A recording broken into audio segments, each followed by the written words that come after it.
Hello everyone, good afternoon to all. मैं Puja, paper 2 law faculty. Welcome to fill the form. सबसे पहले मैं आपको बता दूं, यदि आप इन ग्रुप से, जैसे कि व्हाट्सएप ग्रुप है, हमारा टेलीग्राम ग्रुप है, इनसे कनेक्ट नहीं हुए हैं तो हो सकते हैं।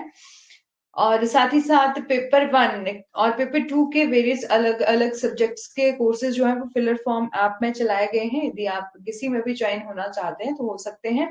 और साथ ही साथ यदि आप हमारा कोर्स परचेज करेंगे तो आप मिलेंगे notes, PYQ with answer and 100+ mock test. और साथ ही साथ यदि आपके आसपास किसी ने भी या आपने भी कहीं हमारा ये कोर्स परचेज करना हो तो आप बोल सकते हैं कि यदि आप पूजा 10 कोड यूज करेंगे तो आपको 10% ऑफ मिलेगा। Thank you so much. Good afternoon गुड़िया। ऑडियो वीडियो सब क्लियर है?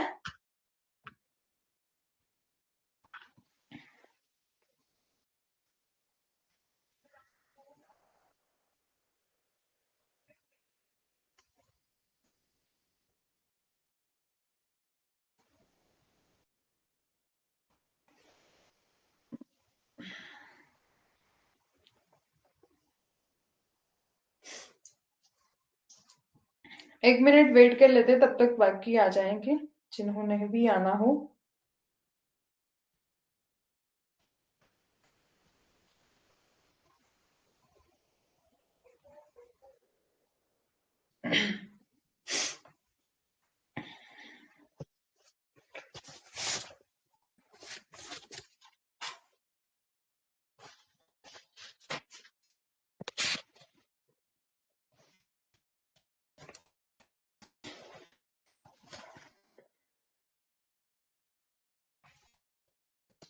आज फिर से स्लाइड्स, एक मिनट वेट करिएगा।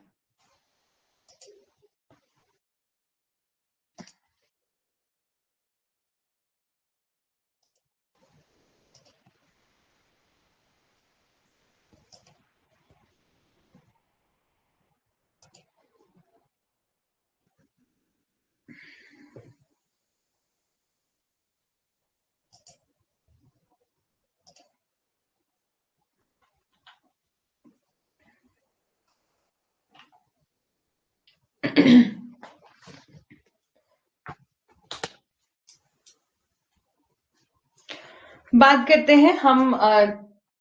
लास्ट जो हमारा सेशन था वहां पर हमने क्या क्या डिस्कस किया था। तो हमने पार्लियामेंट जो है वो स्टार्ट कर दिया था, ठीक है। और 2-3 ही आर्टिकल हमारे हो पाए थे इस लास्ट क्लास में, ठीक है। बात करते हैं 79। इससे पहले हमने प्रेसिडेंट, वाइस प्रेसिडेंट, इन सभी को देख लिया है, काउंसिल ऑफ मिनिस्टर को भी देख लिया है, ठीक है। आर्टिकल 78 तक पूरा कंप्लीट जो है वो हम कर चुके थे।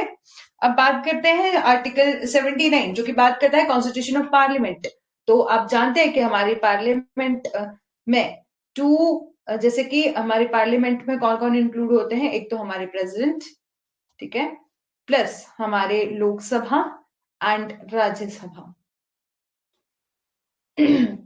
There shall be a parliament for the union which shall consist of president and 2 houses to be known as a respectively council of state।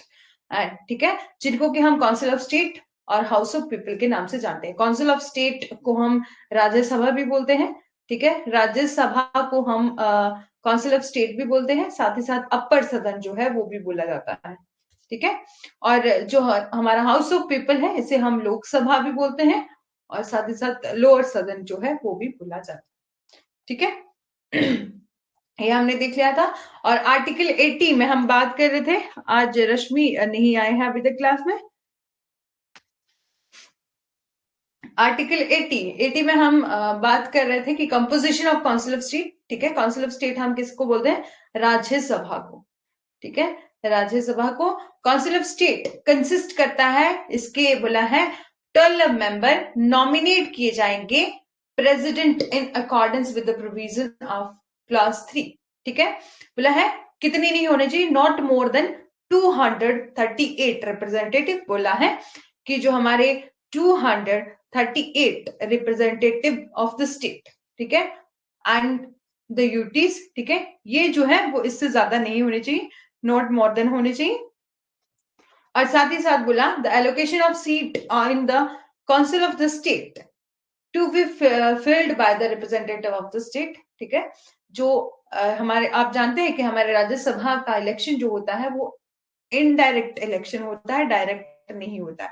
Direct और इनडायरेक्ट का मतलब मैंने आपको उस दिन भी समझाया था कि डायरेक्ट इलेक्शन में आप खुद किसी को वोट डालते हैं और खुद अपना प्रतिनिधि जो है चुनते हैं, तो आप वो इलेक्शन होता है डायरेक्ट। और जब आपके द्वारा चुने गए, जैसे कि आपने चुना, एमएलए को आप चुनते हैं, ठीक है, जो हमारे लोकसभा के मेंबर होते हैं जिनको कि हम डायरेक्ट वोट डालते हैं, वो होते हैं हमारे डायरेक्ट इलेक्शन। और इनडायरेक्ट इलेक्शन होते हैं जो कि किसके द्वारा चुने जा रहे हैं, जो आपने चुने हैं, फॉर एग्जाम्पल एमएलए, ठीक है, और लोकसभा के मेंबर, ठीक है, उनको आप चुन रहे हैं, उन और और आपके द्वारा चुने गए जो प्रतिनिधि हैं वो आगे किसी और का इलेक्शन कर रहे हैं, ठीक है, किसी और को चुन रहे हैं, वो होते हैं इनडायरेक्ट इलेक्शन।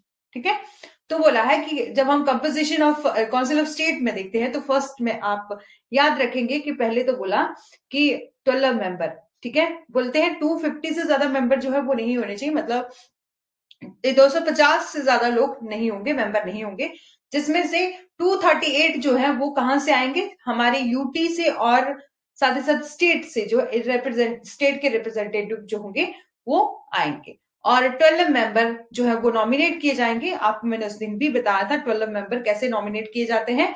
तो जिनको की क्या हो, स्पेशल नॉलेज हो, हैविंग स्पेशल नॉलेज और प्रैक्टिकल एक्सपीरियंस हो, ठीक है, इन रिस्पेक्ट ऑफ किसी भी मैटर में हो सकता है, चाहे आप लिटरेचर में बात कर लीजिए, साइंस में बात कर लीजिए, या आर्ट में बात कर लीजिए।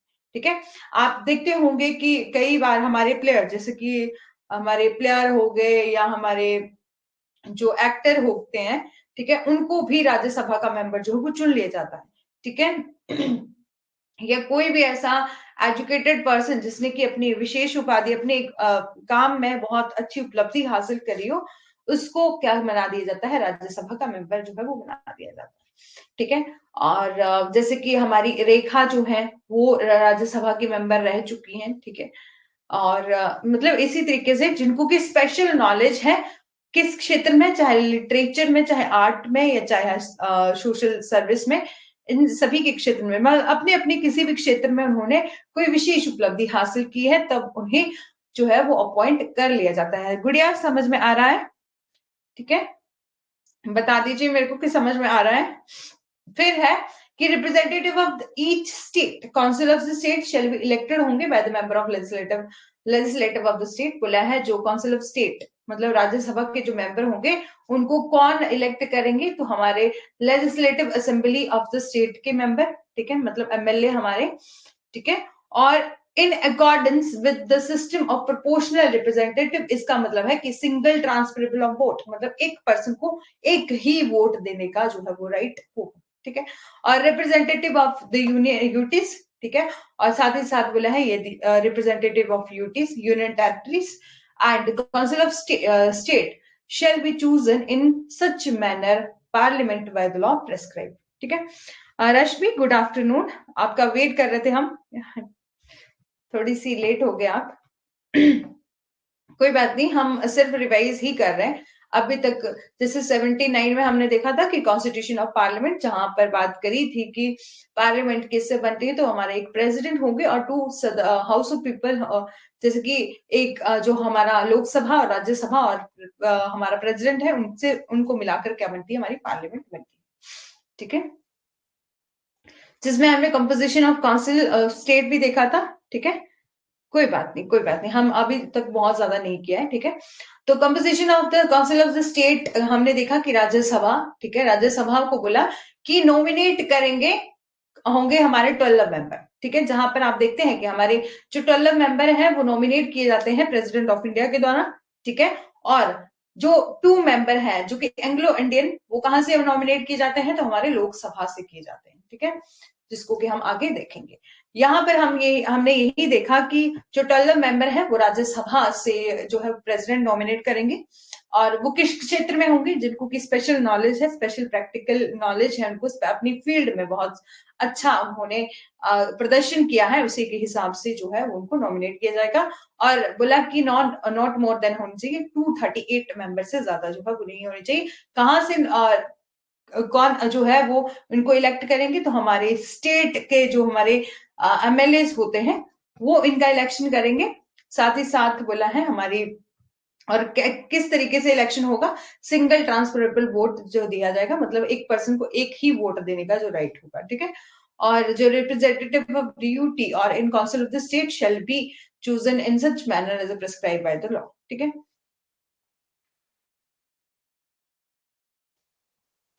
ठीक है। फिर बात करते हैं हमारा 81 आर्टिकल 81 जो है वो वहां पर बात करी है composition of the house of people, ठीक है। सब्जेक्ट टू,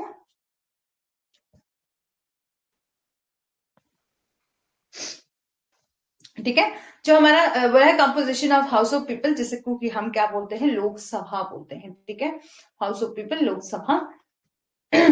बोला है सब्जेक्ट टू द प्रोविजन, हमारा आर्टिकल 331 में हाउस ऑफ पीपल कंसिस्ट करता है नॉट मोर देन 530 मेंबर्स, ठीक है, कि 500 से 530, 530 से ज्यादा मेंबर जो है वो नहीं होने चाहिए, chosen by the direct election, ठीक है, जो कि डायरेक्ट इलेक्शन करवाए जाएंगे, और साथ ही साथ बोला है territorial constituencies in the state से होंगे।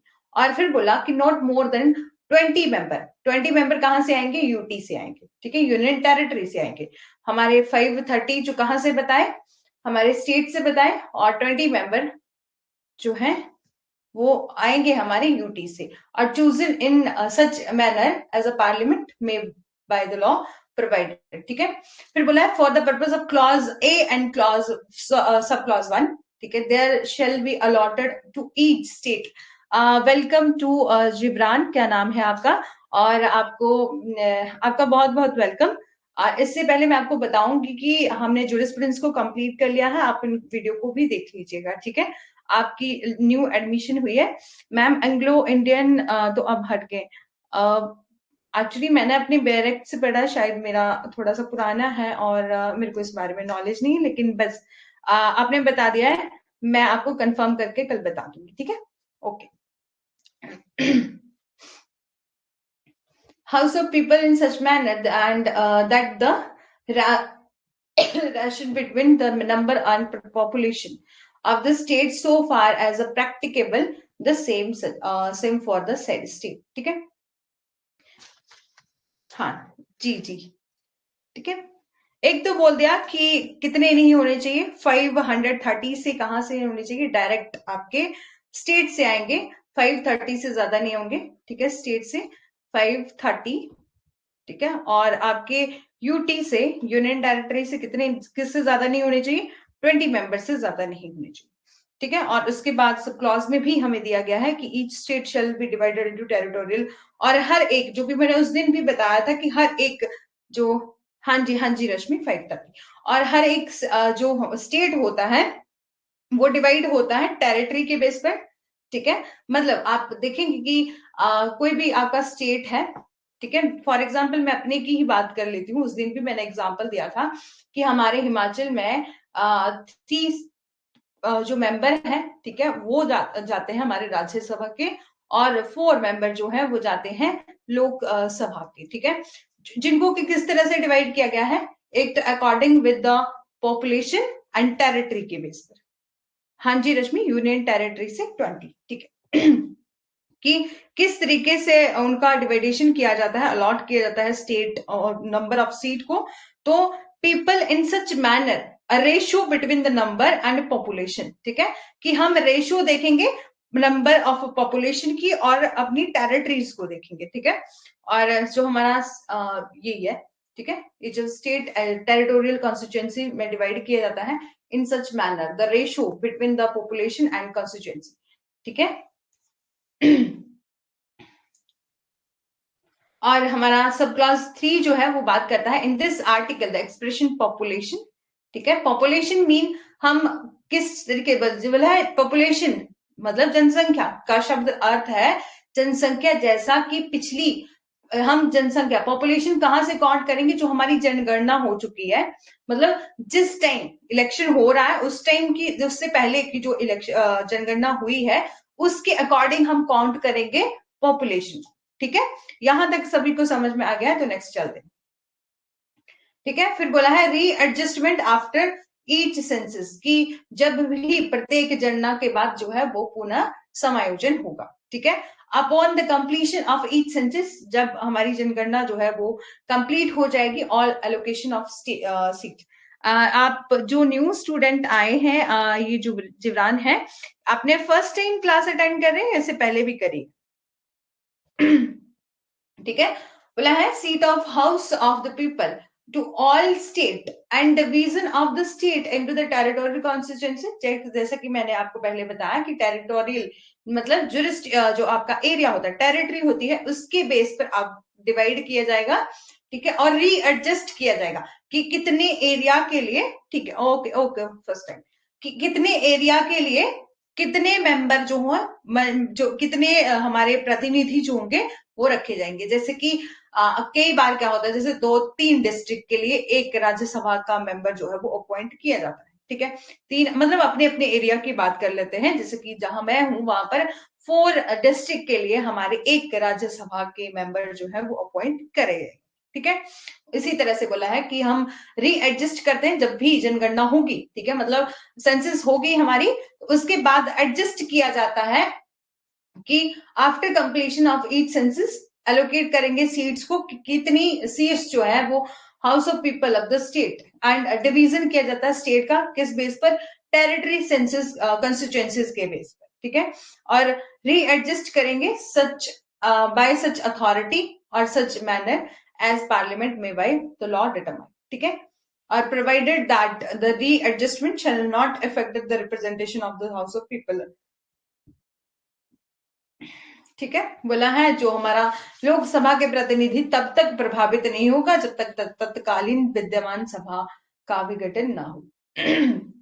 और फिर बोला है provided further such early adjustment shall take effect from the such date president may by order specify and until such readjustment take effect by any election and the house may be held on the basis of the territorial constituencies।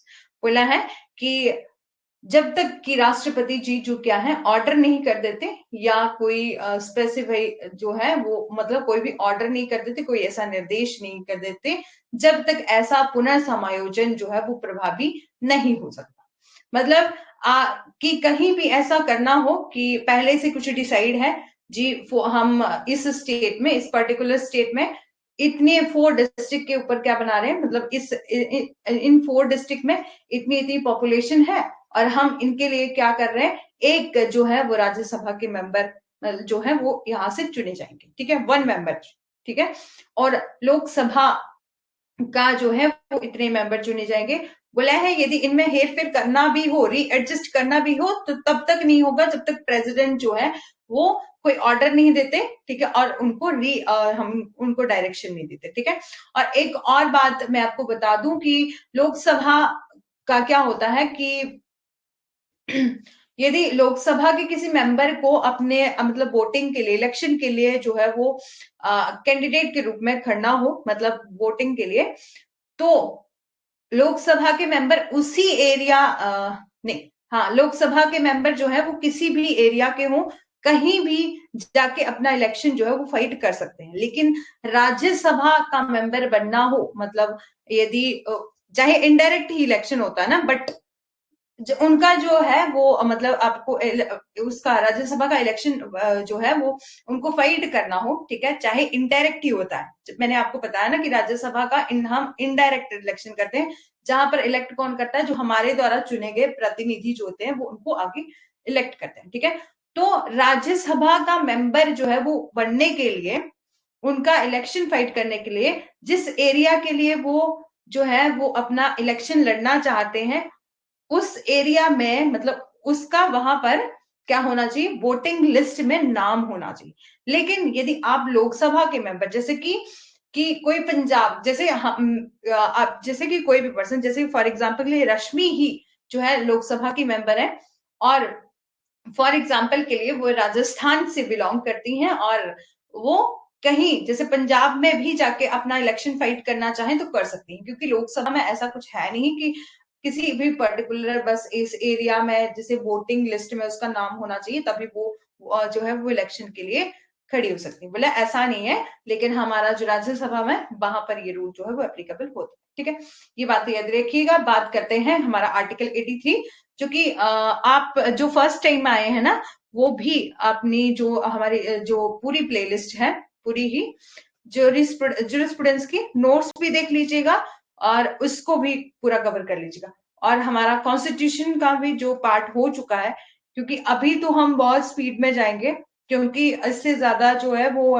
यहाँ से बहुत ज्यादा कुछ important है नहीं। इससे पहले जो कि हमने फंडामेंटल राइट और हमारा सिटीजनशिप से कुछ प्रोविजन किए थे, और फंडामेंटल राइट, डीपीएसपी, इन सभी को बहुत डिटेल में कवर किया, एक एक चीज को कवर किया। बीच में थोड़े बहुत केसेस भी देखे हैं, बट बाकी तो मैं थोड़ा और जो है वो एक सेशन पूरा केसेस से ही लेके आऊंगी। लेकिन जो जो जो पॉइंट हो, जो जो जो पार्ट हमारा हो चुका है ना, आप उन सभी को देख लीजिएगा जाके, ठीक है, जब भी आपको टाइम लगे। ओके। और रश्मि वगैरह सभी को मैं ये भी बोलना चाहती हूँ कि जो हमारे मॉक टेस्ट है ना, जैसे कि एमसीक्यूज है, हम क्लासेस में तो डिस्कस करेंगे, एमसीक्यू प्रैक्टिस करेंगे, लेकिन 15 मई के बाद जब हमारा पूरा सिलेबस जो है वो खत्म हो जाएगा। लेकिन जो हमारे शायद 1-2 दिन से जो है एमसीक्यू भी अपलोडेड होना शुरू हो जाएंगे। ठीक है, तो आप वहां से उन सभी को देख लीजिएगा। ओके, रश्मि, गुड़िया, सभी देख लीजिएगा। ठीक है, बात करते हैं आर्टिकल 83, जहां पर बात की है duration of house of parliament. ठीक है, हाउसेज ऑफ पार्लियामेंट। तो council of state shall not subject to the dissolution. आप सभी जानते हैं कि हमारी राज्यसभा जो है वो कभी भंग नहीं होती है ना। एक स्थायी सदन जो है वो हमारी राज्यसभा को बोला जाता है। और हर साल क्या हो, हर साल ही, एवरी सेकेंड ईयर, जो हमारे हर एक दूसरे वर्ष में क्या होता है, 1/3 मेंबर जो है वो रिटायर हो जाते हैं, है ना। और कितना टाइम पीरियड रहता है एक मेंबर का, वैसे तो कभी भी ये जो है वो भंग नहीं होती, स्थायी सदन है, लेकिन 6 ईयर जो है वो जो राज्यसभा के मेंबर का पूरा टाइम पीरियड जो है वो रहता है। ठीक है, लोकसभा का, हाउस ऑफ पीपल का 5 ईयर जो है पूरा टाइम पीरियड होता है। और उसके बाद जो है वो जिस तरह से पूरे ही जैसे कि पूरी लोकसभा जो है वो भंग हो जाती है, लेकिन राज्यसभा जो है वो एक स्थायी सदन है, वो कभी भंग नहीं होती। लेकिन जब 5 ईयर कंप्लीट हो जाते हैं, दोबारा से इन सभी का इलेक्शन करवाया जाता है, उसको दोबारा से अपॉइंट किया जाता है, दोबारा से उनका इलेक्शन होता है, तब दोबारा से फिर उनकी पार्टी बनती है कि कौन सी बीजेपी कांग्रेस कौन सी जीत के आई है, और उनकी जो है वो सत्ता में आते हैं। ठीक है, एक बार डिटेल में देख लेते हैं कि हाउस ऑफ पीपल विल है अनलेस सूनर डिसॉल्व, की जल्द ही डिसॉल्व हो जाती है जब 5 ईयर कंप्लीट हो जाते हैं उनकी। ठीक है, कंटिन्यू फॉर 5 ईयर तक रहती है, और डेट ऑफ अपॉइंटमेंट जिस दिन से उनकी फर्स्ट मीटिंग होती है। ठीक है, मतलब यदि लोकसभा के मेंबर वो बन गए तो उनकी फर्स्ट जो मीटिंग होगी ना, उस दिन से शुरू हो जाएगा उनका पूरा टाइम पीरियड। मतलब 5 साल जो उनको पूरा करना पड़ेंगे, और उसके बाद जो है वो ये डिसॉल्व हो जाएगी। ठीक है, and provided that the said period while a proclamation of emergency, और यदि मतलब ये 5 साल जो है वो बढ़ाए जा सकते हैं, 6 साल भी किए जा सकते हैं, लेकिन किस कंडीशन में, सिर्फ इमरजेंसी, यदि नेशनल इमरजेंसी लगा दी जाए तो जो है वो इनका टाइम पीरियड जो है वो बढ़ सकता है। ठीक है, अदरवाइज ऐसा कभी नहीं होगा। और यदि 1 साल वो बढ़ भी गया, और जब जैसे ही हमारी इमरजेंसी खत्म होगी, उसी के 6 महीने के बाद जो है, 6 महीने के अंदर अंदर जो है वो इलेक्शन करवाया जाता है, और इसको जो है वो भंग कर दिया, मतलब उसको डिसॉल्व कर दिया जाता है। ठीक है, यहां तक समझ में आ गया। और राज्यसभा का आप दोबारा से फिर से बता देती हूँ कि राज्यसभा जो है वो उसका डिसोल्यूशन जो है वो नहीं होता है, एक स्थायी सदन है। और nearly every 1/3 of the member जो होते हैं, 1/3 जो मेंबर होते हैं उनको रिटायर कर दिया जाता है एवरी सेकेंड ईयर। ठीक है, और किस हिसाब से रिटायर किया जाता है, जिनका भी टाइम पीरियड जो है वो 6 ईयर कंप्लीट हो चुका है, 6 सालों के लिए ये चुने जाते हैं, उनका 6 ईयर जिनका टाइम पीरियड जो है वो खत्म होगा, उनको वो वहां से रिटायर कर देंगे। ठीक है, ये था ड्यूरेशन। और qualification for the membership of parliament, क्या कुछ क्वालिफिकेशन है एक संसद के सदस्य के लिए, योग्यता क्या है। तो पहले तो बोला है कि सिटीजन ऑफ इंडिया होना चाहिए। ठीक है, and makes subscribe before some person authorise on the behalf of by the election, की वह निर्वाचन आयोग द्वारा इस संबंध में प्राधिकृत किसी व्यक्ति के समक्ष तीसरी अनुसूची, जैसे कि हमारा 3rd शेड्यूल में जो दिया गया है, ठीक है, मतलब हमारा पहले तो बोला सिटीजन ऑफ इंडिया होने चाहिए, ठीक है, और in case of the seat on the council of the state not less than 30 year of the age. और एक और बात कि हमारी लोकसभा के मेंबर के लिए एज कितनी होनी चाहिए, मतलब इलेक्शन लड़ने की 25 ईयर, और राज्यसभा की 30 ईयर, ठीक है।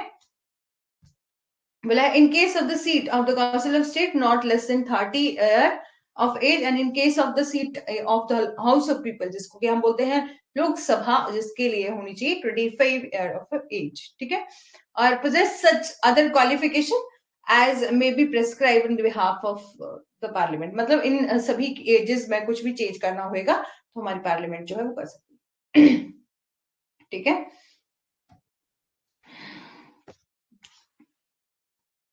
ये हमारी लोकसभा, ठीक है, और राज्यसभा।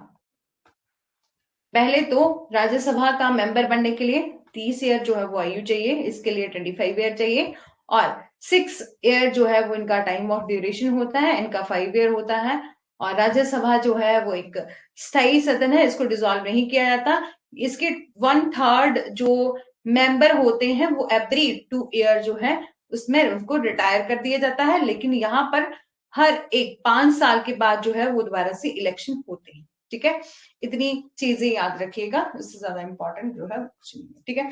बात करते हैं 85 आर्टिकल में सेशन ऑफ पार्लियामेंट प्रोरोगेशन और डिसोल्यूशन। बोला है प्रेसिडेंट जो है वो टाइम टू टाइम क्या कर सकते हैं, समन कर सकते हैं हाउस ऑफ पार्लियामेंट को, और मीटिंग कर सकते हैं सच ए टाइम एंड प्लेस जैसा भी उनको ठीक लगे, but 6 months shall not intervene between the its lasting sitting on the first session and the date of appointment of the first sitting. बोला है कि जो हमारे राष्ट्रपति जी हैं जी रश्मि की 30 ईयर एज होनी चाहिए, 6 ईयर टाइम पीरियड होगा राज्यसभा के लिए जी।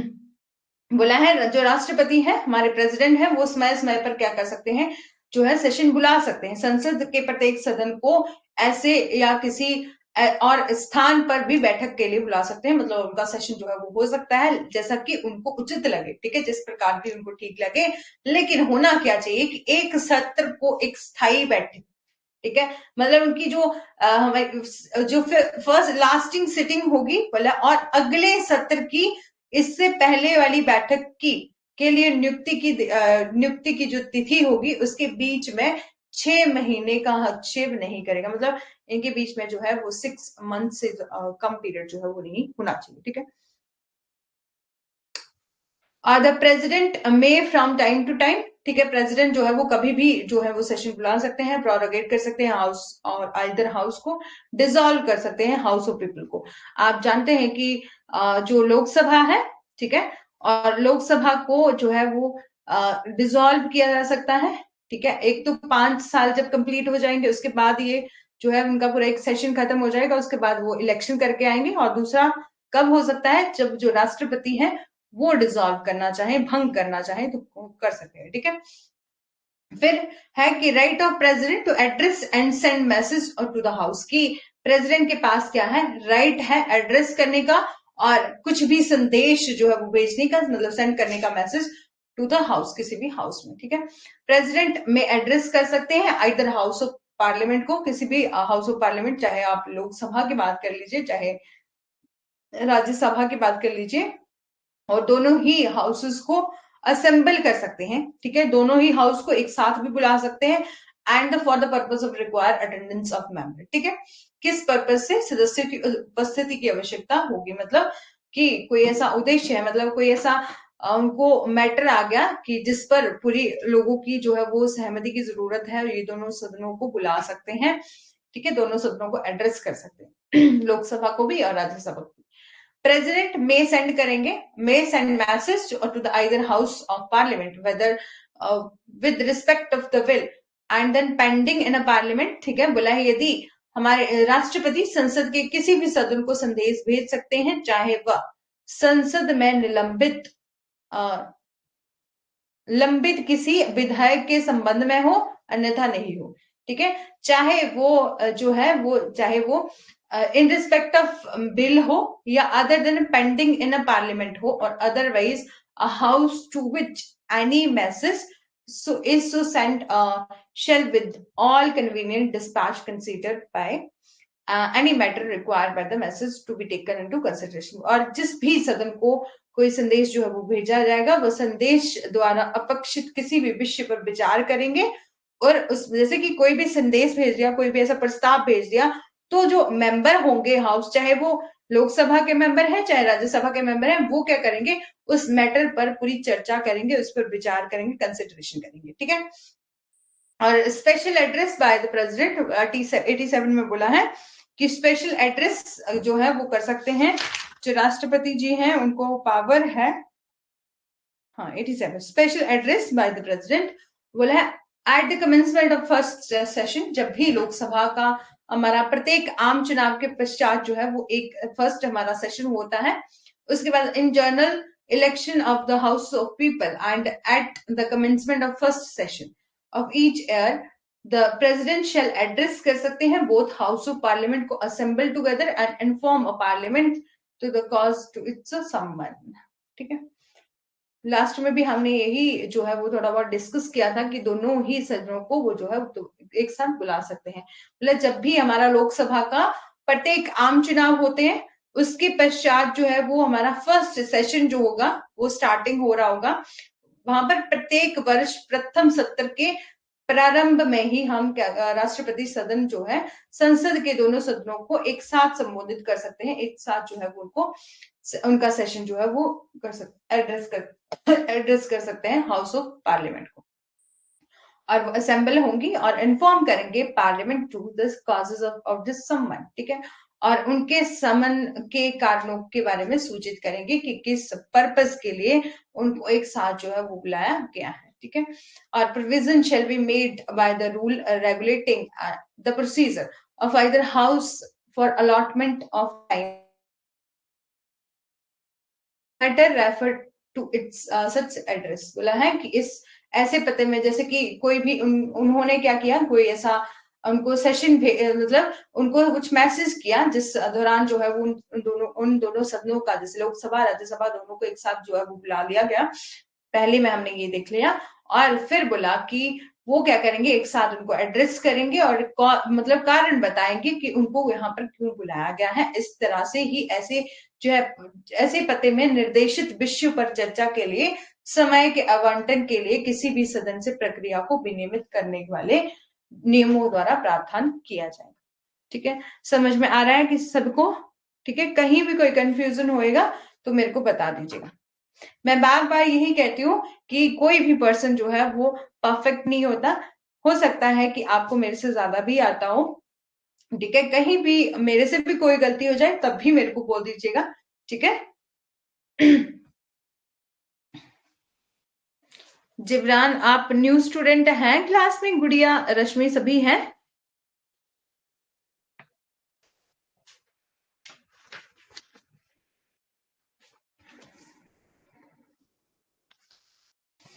जो हमारा आर्टिकल 88 है वो बात करता है right to minister and attorney general respect house. ठीक है। रश्मि गुड़िया ठीक है ओके। बोला है right of minister and attorney general as respect of house. ठीक है।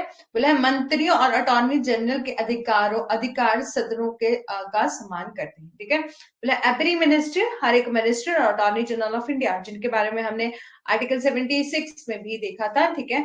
और बोला है every minister and attorney general attorney general of India shall have the right to speak. ठीक है। कि सदनों की किसी संयुक्त बैठक और संसद की किसी भी समिति जिसका कि उसे सदस्य नामित किया गया है की कार्यवाही पर बोलने और भाग लेने का अधिकार है। कि जो मिनिस्टर हैं और अटॉर्नी जनरल है इनको क्या है राइट है कि वो जिनके भी उपलक्ष्य जैसे कि मिनिस्टर होते हैं ना अलग अलग डिपार्टमेंट के मिनिस्टर होते हैं तो उनको क्या है बोलने का जो है वो अधिकार है। Joint sitting of the house में भी भाग लेने का अधिकार है और लेकिन इस अनुच्छेद के आधार पर वोट देने का अधिकार जो है वो उनको नहीं होगा। ठीक है, मतलब जो अटॉर्नी जनरल है, राइट, जो मिनिस्टर हैं वो अपने अपने विषय के बारे में, अपने अपने डिपार्टमेंट के बारे में जो है वो बोल सकते हैं, उनको राइट है बोलने का, और otherwise take part in the proceeding of either house or any joint sitting of the house and any committee of a parliament, ठीक है, of which may be named as a member but shall not by virtue of this article is entitled to vote, ठीक है, but उनको क्या है, vote नहीं है, मतलब आप उनको राइट तो है, राइट टू स्पीक, स्पीक है, बट राइट टू वोट नहीं है, ठीक है, किसी भी मैटर में यदि उनको वोट करना होएगा, कि यदि कोई जैसे कोई मैटर आ गया जिस पर कि वोटिंग चल रही है, तो उनको वोट देने का अधिकार जो है वो नहीं है, ठीक है।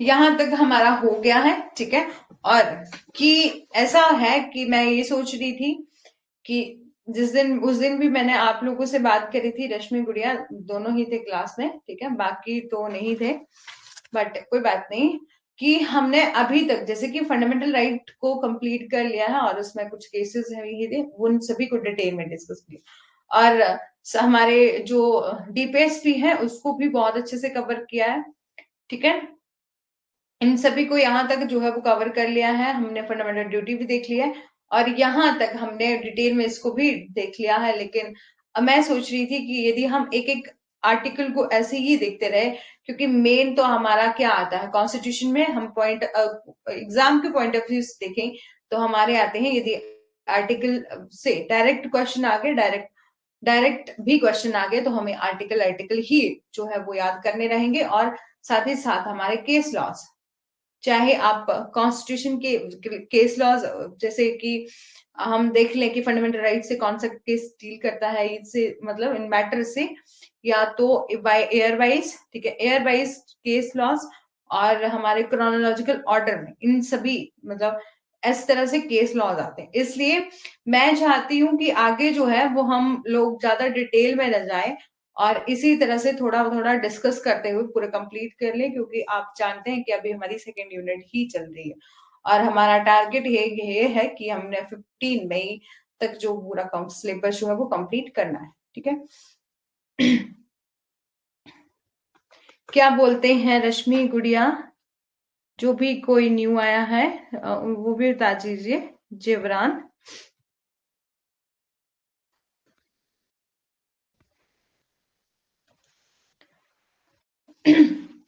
बात करते हैं ऑफिसर ऑफ द पार्लियामेंट, ठीक है, ऑफिसर ऑफ पार्लियामेंट में कौन कौन से है, बोले chairman and deputy chairman of the council of the state, की जो चेयरमैन और डिप्टी चेयरमैन होंगे और काउंसिल ऑफ द स्टेट के, फिर बोला है जिसमें बोला है वाइस प्रेसिडेंट ऑफ इंडिया। आप जानते हैं कि हमारे वाइस प्रेसिडेंट जो है, हमने उस दिन भी वाइस प्रेसिडेंट के बारे में बहुत डिटेल में देखा था, एक एक आर्टिकल को, ठीक है, जो हमारे वाइस प्रेसिडेंट है उनको हम क्या बोलते हैं, एक्स ऑफिशियल चेयरमैन।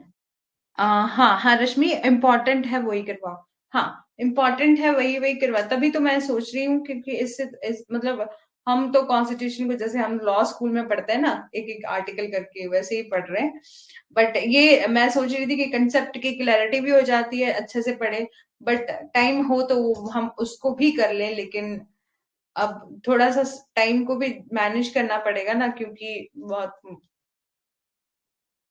मुश्किल हो जाएगा, अदरवाइज हम एक एक आर्टिकल को वैसे ही देखते रहे तो, है ना। बाकी हमारा कुछ ज्यादा रहा नहीं है, हम यूनियन जुडिशरी को करेंगे हम, 1 मिनट।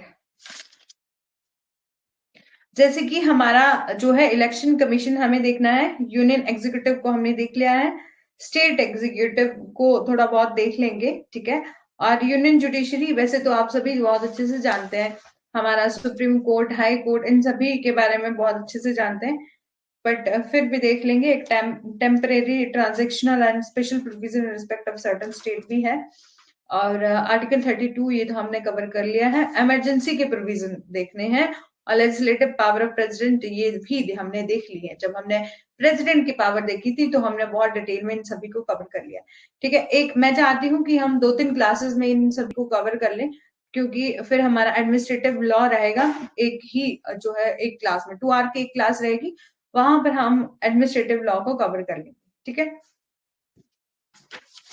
और थर्ड यूनिट स्टार्ट कर लेंगे, ठीक है। बात करते हैं जो हमारे वाइस प्रेसिडेंट होते हैं, उनको क्या बोला जाता है? X official chairman of the council of state. Rajya Sabha के वो एक्स ऑफिशियल चेयरमैन जो है वो जाने जाते हैं, ठीक है। यहां लिख देती हूँ वाइस प्रेसिडेंट,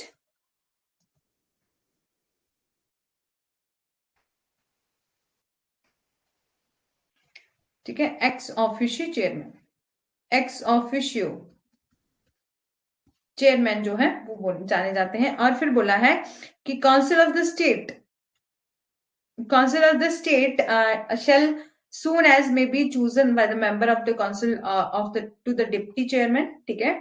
और उसके बाद क्या होते हैं, हमारे डिप्टी चेयरमैन भी होंगे। और offer as the office is the deputy chairman become a vacant on the council shall choose another member as a deputy chairman thereof, ठीक है। और हमारा नेक्स्ट है वोकेशन एंड रेजिग्नेशन और removal from office of the deputy chairman, कि यदि कहीं member holding an office, यदि मेंबर जो होल्ड करता है ऑफिस डिप्टी चेयरमैन और the council of the state, ठीक है, यदि किसी पर्सन ने कि डिप्टी चेयरमैन का ऑफिस जो है वो होल्ड करके रखा है, ठीक है। एक्स ऑफिशियल चेयरमैन जो किसे बोला गया, हमारे जो वाइस प्रेसिडेंट होते हैं उनको एक्स ऑफिशियल चेयरमैन बोला गया है। और जो डिप्टी चेयरमैन होंगे वो यदि होल्ड करके रख रहे हैं ऑफिस, ठीक है, hold the office of the council of the state, ठीक है, shall vacate his office then he ceased to be the member of the council, ठीक है।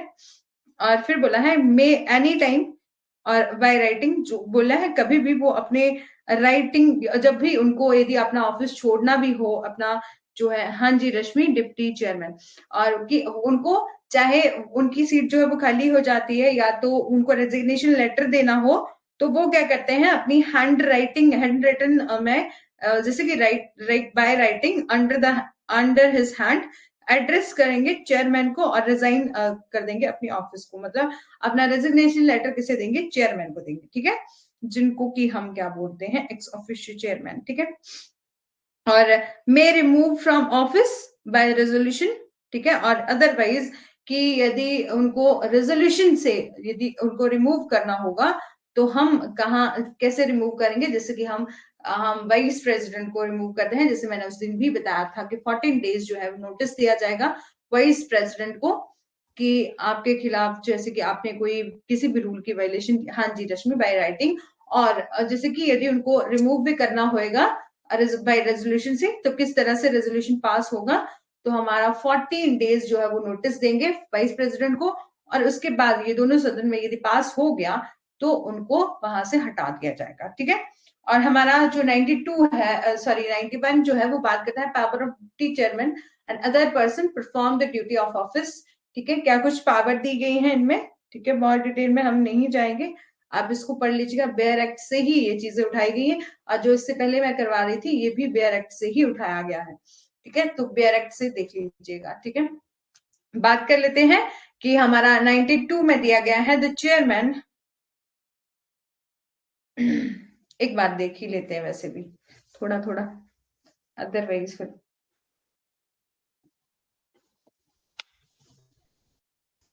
ठीक है।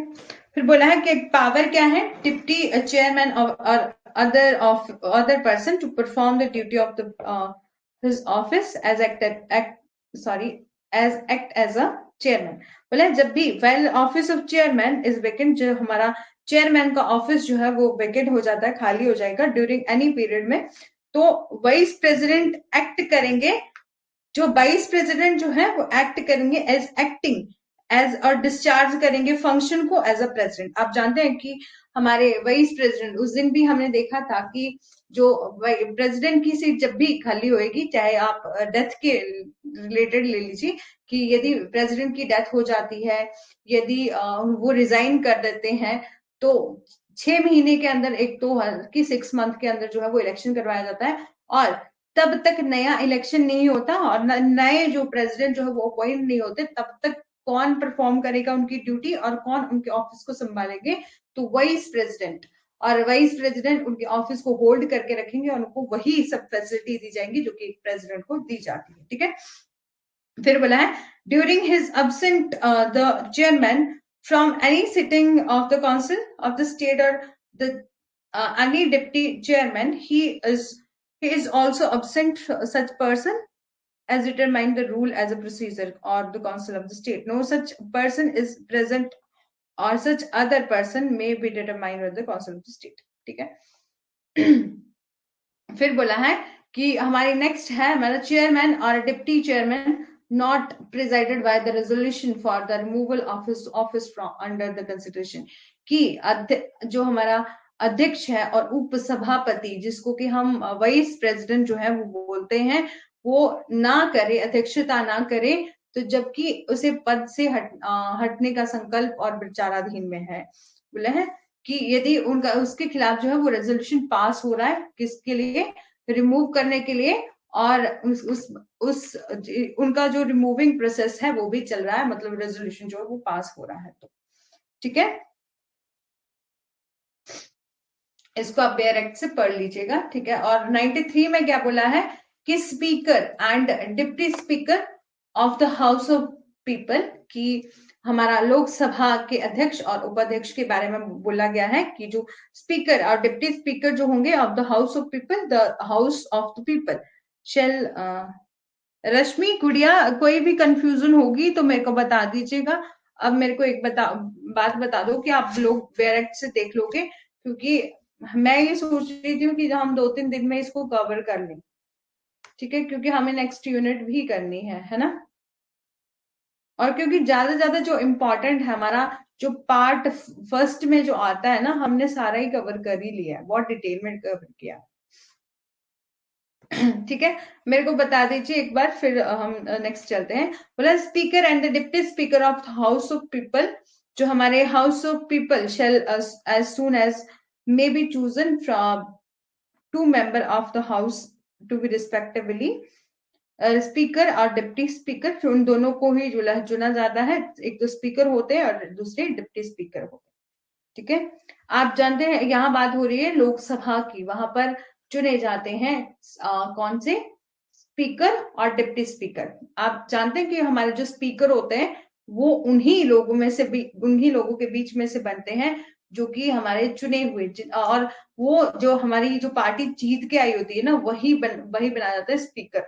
ठीक है, और मतलब उन्हीं में से बीच बीच में होता है कि 5 ईयर तक ही उनका टाइम पीरियड होता है, उसके बाद नहीं होता. बट वो अपने ऑफिस में तब तक रहते हैं जब तक कि नया कोई स्पीकर जो है वो अपॉइंट नहीं हो जाता. ठीक है, और वेकेशन और रेजिग्नेशन और removal from office, Lok Sabha speaker और डिप्टी स्पीकर. जी जी रश्मि, लोकसभा का स्पीकर और डिप्टी स्पीकर की यहाँ बात हो रही है. ठीक है, और जब स्पीकर जो है वो अपने जो है ऑफिस में नहीं होंगे या प्रेजेंट नहीं होंगे, तो डिप्टी स्पीकर जो है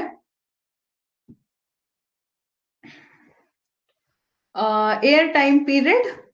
हाँ, तो जो स्पीकर और डिप्टी स्पीकर जो होते हैं ये भी, जैसे कि हमारी लोकसभा जो है जब जो है वो डिसॉल्व हो जाती है, 5 ईयर के बाद इलेक्शन जो है वो करके आते हैं. और हाँ 5 हाँ जी रश्मि, 5 के बाद, मतलब जब और जो पार्टी जीती होती है ना, उन्हीं में से स्पीकर को बनाया जाता है और डिप्टी स्पीकर को बनाया जाता है. ठीक है, ये ऐसा नहीं है कि स्पीकर और डिप्टी स्पीकर एक जो है वो उनकी कुर्सी जो है वो सेट है, नहीं. जिस तरह से जब 5 ईयर के बाद पूरी जो है वो सरकार बदलती है, उसी तरीके से वो भी बदल जाता है. ठीक है, वेकेशन और रेजिग्नेशन और removal from the office of the speaker और डिप्टी स्पीकर. ठीक है, बोला है vacation and resignation of any removal. ठीक है, और ये बात नहीं बताई रश्मि जी आपने और गुड़िया, और कोई भी है क्लास में, वैसे तो मेरे को लग रहा है कि हम 2 ही हैं. ठीक है, 3 स्टूडेंट जो है वो अवेलेबल हैं. ठीक है, कि आप लोग अवेयर एक्ट से कर लोगे ना, मतलब फिर कोई प्रॉब्लम तो नहीं आएगी.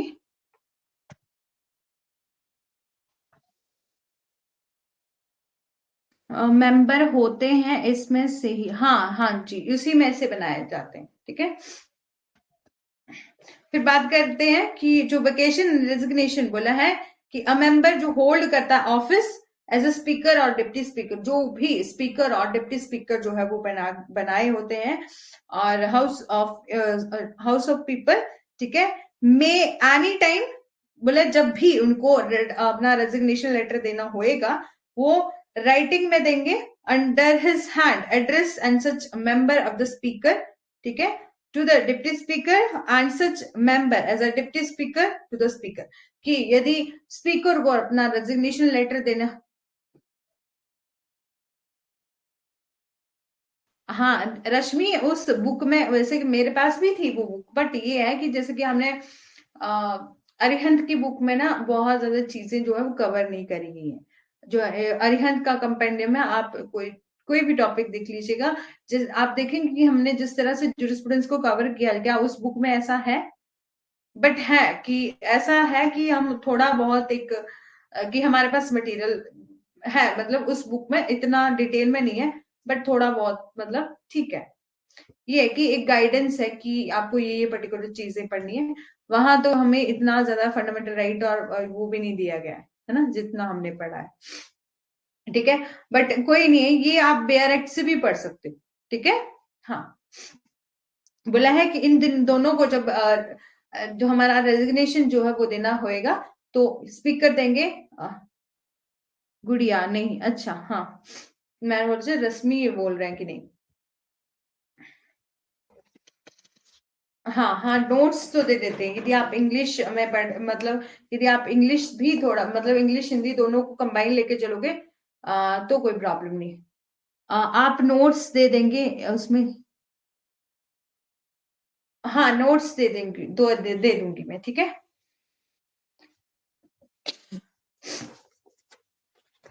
नोट्स दे दूंगी, ठीक है, ठीक है, ठीक है। फिर बोला है power of the deputy speaker, और डिप्टी स्पीकर की क्या पावर है, और अदर पर्सन की परफॉर्म करेंगे with duties as a speaker, ठीक है। ये दिया है मैं आर्टिकल 95 में, जहां पर बात की है कि while the officer or the president, sorry, while the office of the speaker is vacant, यदि जो है वो स्पीकर की सीट जो है वो वैकेंट हो जाती है, तो ड्यूटी ऑफ ऑफिशियल परफॉर्म करनी पड़ेगी एज अ डिप्टी स्पीकर, ठीक है।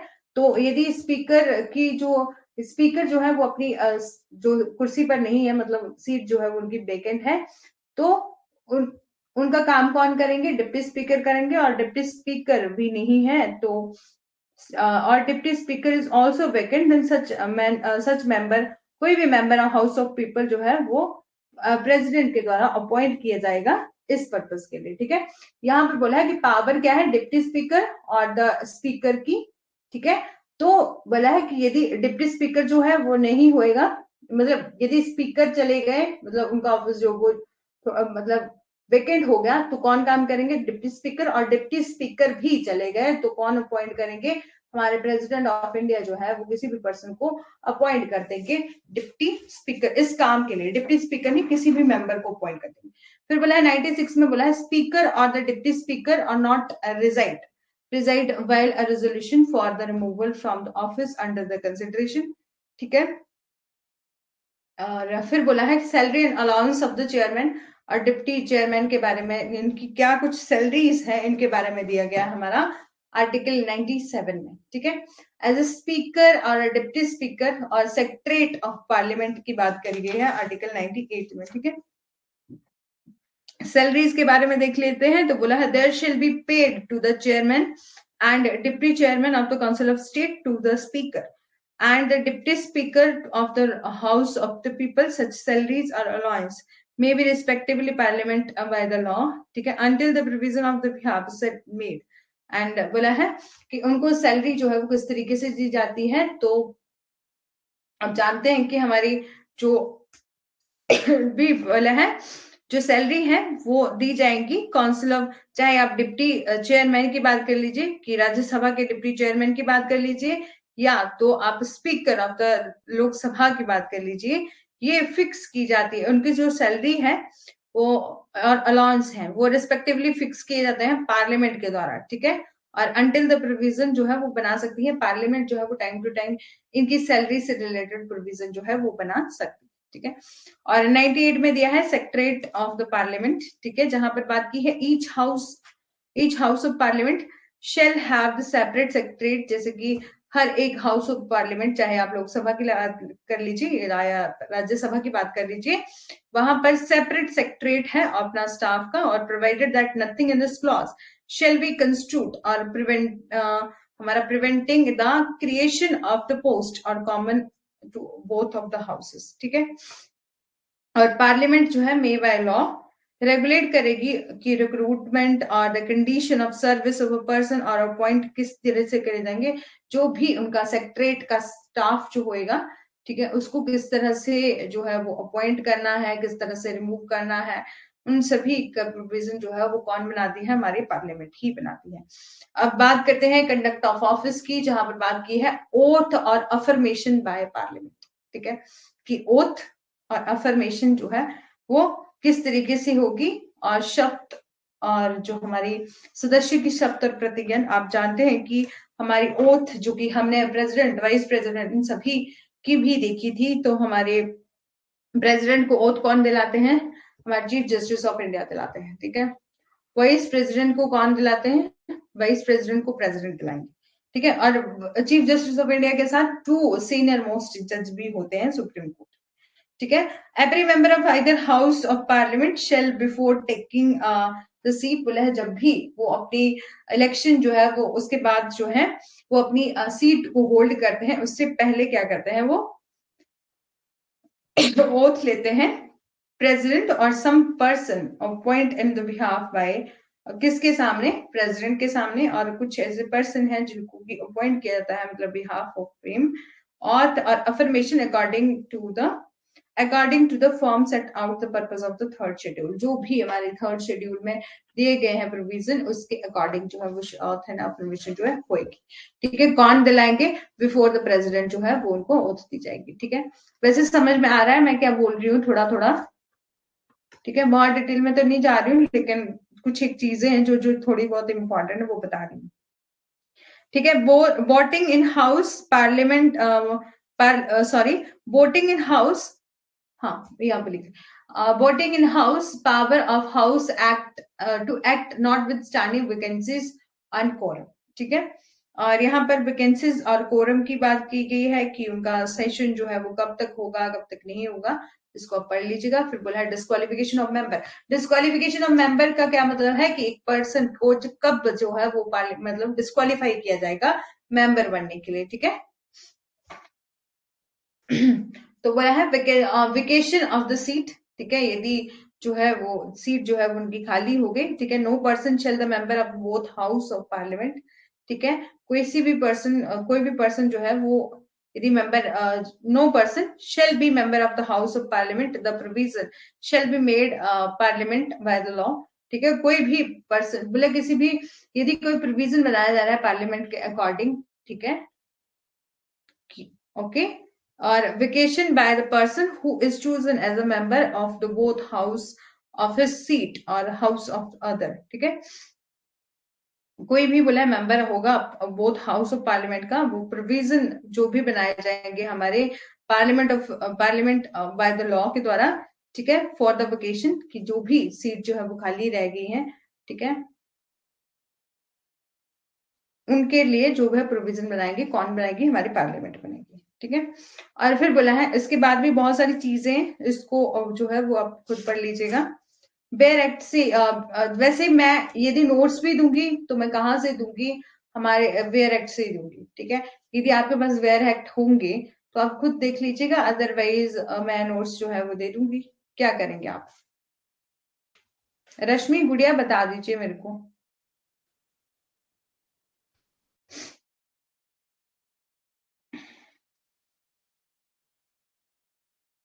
बेयर एक्ट से पढ़ लेंगे या हम जो है वो नोट्स देने हैं, जैसे नोट्स भी दूंगी तो बस यही होगा, और ज्यादा नहीं है कुछ भी।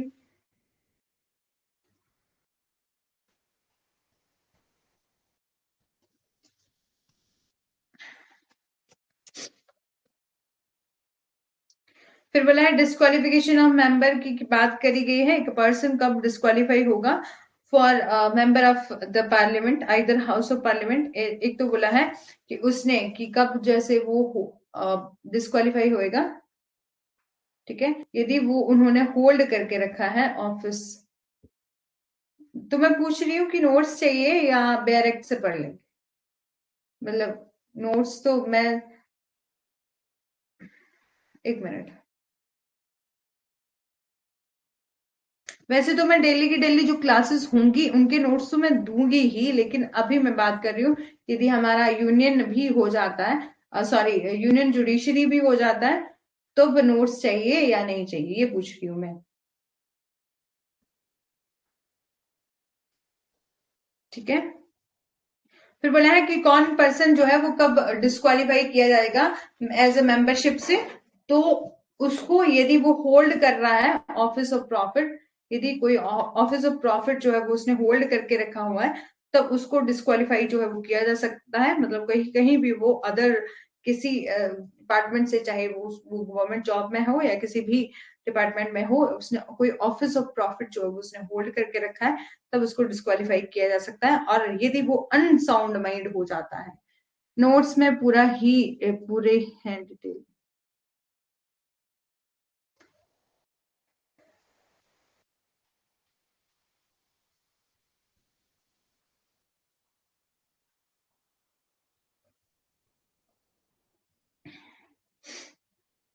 नोट्स जैसे कि मैं डेली की क्लास के ना रश्मि, डेली के नोट्स बनाती हूँ। ठीक है। और जो मैंने पहले ये वाले नोट्स जो है वो बनाए ना से एक एक एक्ट के, वो मैंने सिर्फ पूरा का पूरा जो बेयर एक्ट है उसी को उठा के बनाया है, मतलब उस वहीं से उठाया ये सब।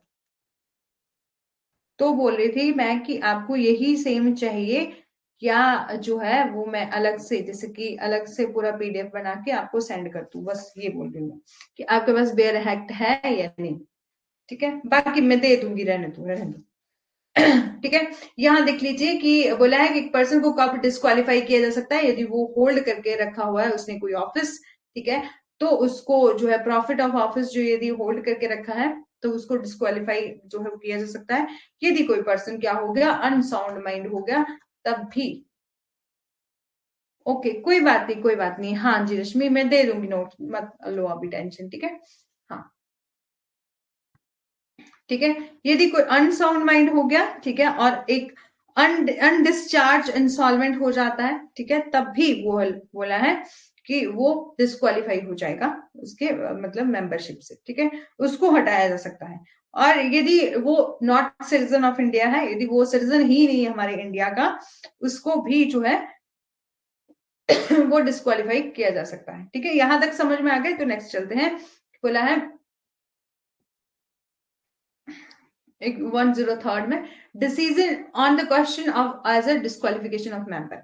ठीक है, डिसीजन किसका होएगा डिस्क्वालिफिकेशन ऑफ मेंबर का, तो बोला इफ एनी क्वेश्चन अराइज होता है weather a member of either house of parliament or become a subject or any of the disqualification mentioned in clause 1 or clause 102 article, and the question may be referred to the decision of president। तो किसका decision होएगा, हमारे president साहब का decision होएगा। ठीक है। जो हमारा 104 है वो बात करता है penalty for sitting and voting before auth and affirmation. ठीक है। कि जो हमारा अनुच्छेद हमारा auth and affirmation under article 99, and when not qualify when disqualify, बोला है कि यदि कोई पर्सन जो है वो यदि क्वालिफाई नहीं होगा, तो आप मानेंगे कि वो डिस्क्वालीफाई हो गया, मतलब या तो उसने वो मेंबर नहीं है, मतलब इंडिया का सिटीजन नहीं है। ठीक है। और यदि उसकी एज जो है वो कंप्लीट नहीं है। ठीक है।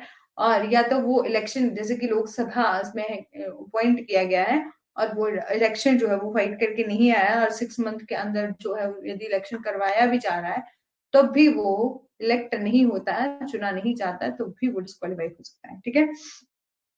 और पेनल्टी क्या है, पेनल्टी फॉर सिटिंग, बोला है इफ अ पर्सन सिट और vote a member of either house of parliament before he complies with the requirement of article 99, when he knows he is not qualified, यदि वो जानता है कि वो क्वालिफाई नहीं है और वो डिसक्वालीफाई है। ठीक है, मतलब वो मेंबर जो है वो जान रहा है, जानता है, मतलब उसको पता है कि मैं क्वालिफाई नहीं हूं, मैं डिसक्वालीफाई ऑफ हूं for the member of membership. ठीक है, therefore he is prohibited so doing by the provision of the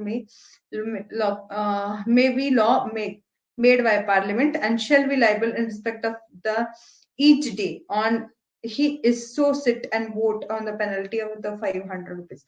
तो उसको कितनी पेनल्टी मिलेगी, बोला है 5, सॉरी, कि यदि वो जानता है कि मैं क्वालिफाई नहीं हूं, मैं डिस्क्वालीफाई हूं, फिर भी वो क्या कर रहा है, वॉलंटरली वहां पर रह रहा है, और वॉलंटरी क्या कर रहा है कि वो उस पार्लियामेंट में वोटिंग कर रहा है, वोट्स एंड सिटिंग जो है वो यूज कर रहा है, वहां पर रह रहा है, तो वो लाइबल होगा किस लिए, 500 रुपीज पर डे जो है वो उसको देना पड़ेगा, रिकवरी ऑफ डेप्ट, ठीक है, 500 रुपीज जितने भी टाइम तक वो रहा है वहां पर, ठीक है, मतलब उसको 500 रुपीज कवर किए जाएंगे एज अ डेप्ट ड्यू टू द यूनियन, ठीक है, यहां तक समझ में आ गया है। और उसकी कुछ पावर है, प्रिविलेजेस हैं, और immunity of a parliament and its member, मतलब एक हमारी पार्लियामेंट को क्या पावर दी गई है, क्या प्रिविलेजेस दी गई है, क्या इम्यूनिटी दी गई है पार्लियामेंट को, ठीक है, कोई बात नहीं, मैं करवा ही दूंगी, सारा ही रहने दो आप, पता क्या है ऐसे फिर पूरा झमेला हो जाएगा, फिर मैं नोट्स भी दे दूंगी, फिर उसमें भी कुछ, ठीक है, एक बार रिवाइज तो करवाना है, बाकी करवा दूंगी मैं, रहने दो। एक जो न्यू स्टूडेंट आए थे वो शायद चले गए ना। फिर बोला है पावर क्या है, प्रिविलेजेस और of the house of the parliament and member of committee, member and committee thereof, ठीक है, बोला क्या कुछ पावर है, subject to the provision, subject to the provision of the constitution and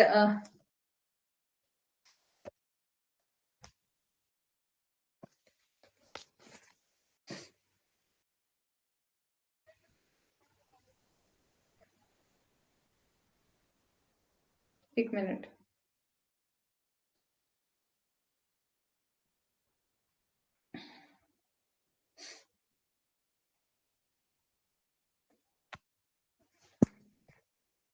बोला है कि क्या कुछ पावर है, क्या प्रिविलेजेस हैं हाउस ऑफ द पार्लियामेंट की, तो पहला तो बोला कि subject to the provision of the constitution and rule and standing the order regulating and procedure of the parliament, and उनको फ्रीडम है स्पीच इन पार्लियामेंट, ठीक है, सबसे पहली पावर क्या है, वो अपना कुछ भी बोल सकते हैं, मतलब उनको क्या है, डिसीजन लेने की पावर है, और राइट है उनको, फ्रीडम है उनको स्पीच की, ठीक है, फ्रीडम ऑफ स्पीच,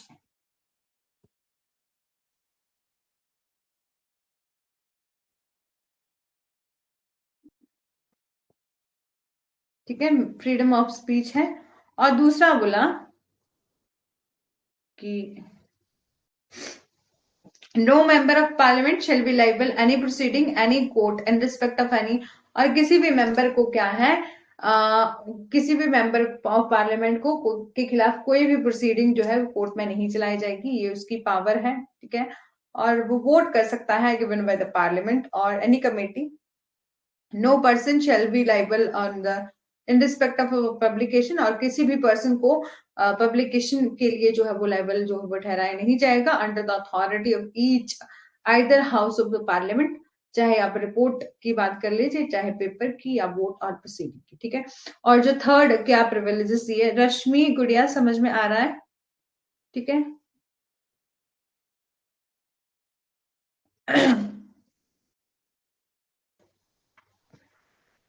ठीक है, और थर्ड में क्या दिया है, बोले इन other respect power and privileges and immunity of each house of the parliament and member and committee each, ठीक है, ठीक है, ठीक है गुड़िया, ठीक है। तो आप देख लेते हैं कि क्या कुछ पावर है, तो पहले तो बोला कि उनको फ्रीडम ऑफ स्पीच है, वो आप देखते होंगे कभी भी अपने टीवी वगैरह में भी, या खुद भी कभी गए हों, तो पार्लियामेंट में वो हर कुछ बोलते रहते हैं, और एक जैसे कि कभी कुर्सियां किसी दूसरे के सर पर फोड़ते हैं, मतलब ऐसे बुरी हालत हो रही होती है, सर पर नहीं तो नहीं फोड़ते, लेकिन वो बड़े गुस्से में, जब कोई भी मैटर चलता है ना तो उनको बहुत गुस्सा आता है। तो पहले तो बोल दिया कि फ्रीडम है किसकी, स्पीच की, ठीक है, वो, और दूसरा क्या बोल दिया कि क्या है, उनके खिलाफ किसी भी तरह की कोर्ट में कार्यवाही जो वो नहीं चलाई जाएगी, ठीक है, उनको प्रिविलेजेस दी है, जब तक वो कोई ऑफिस को होल्ड करके बैठे हैं तब तक जो है वो उनको उनके खिलाफ कोई जो है वो प्रोसीडिंग जो है वो नहीं चलाई जाएगी, ठीक है। In other respect the power and privileges immunity in such parliament and other member committee in such shall be such as a may from time to time define the parliament by the law, ठीक है। वो बोला है कोई भी committee जो है immediately बना सकते हैं किसी भी लॉ को क्या करने के लिए, इम्प्लीमेंट करने के लिए, और कुछ भी ऐसे प्रोविजन जो कि क्लॉज 1, क्लॉज 2 और क्लॉज 3 में दिए गए हैं, और apply in the relation with the person and who by the virtue of the constitution और राइट टू स्पीक है उन्हें, और अदरवाइज उनके खिलाफ जो है वो कोई भी प्रोसीडिंग नहीं चलती, ऑल्सो पार्लियामेंट के मेंबर के खिलाफ, ठीक है। और कमेटी बना सकते हैं वो किसी भी रीजन को भी apply in the relation of member of parliament, ठीक है। ये था हमारे यहाँ पर हमारे 105 आर्टिकल में पावर एंड प्रिविलेजेस के बारे में ये दिया गया है। रश्मि नाराज तो नहीं हो गए आप? हाँ।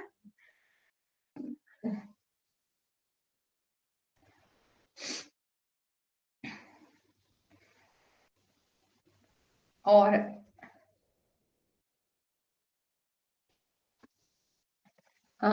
क्या बोल रहे हैं गुड़िया?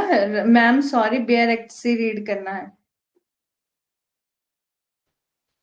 अच्छा, अच्छा बेयर एक्ट से रीड करना है, कोई बात नहीं। क्या तो एक बार कनेक्ट, हाँ एक बार, एक मिनट बात कर लेती हूँ। रश्मि आप नाराज तो नहीं हो गए? पता क्या हुआ कि शायद रश्मि कंफ्यूज हो गई थी कि मैं क्या बोल रही हूँ। मैं सिर्फ ये बोल रही थी कि बेयर एक्ट यदि आपके पास है तो मतलब तो आप वहीं से देख लीजिए, क्योंकि मैं भी बेयर एक्ट से ही थोड़ा बहुत करवा रही हूँ, अदरवाइज तो फिर शायद। ओके ओके ओके गुड़िया, एक मिनट वेट करिए, वेट करिए, मैं बोलती हूँ, ठीक है। तो शायद रश्मि जो है, जी बोलिए मैम, क्या हुआ है?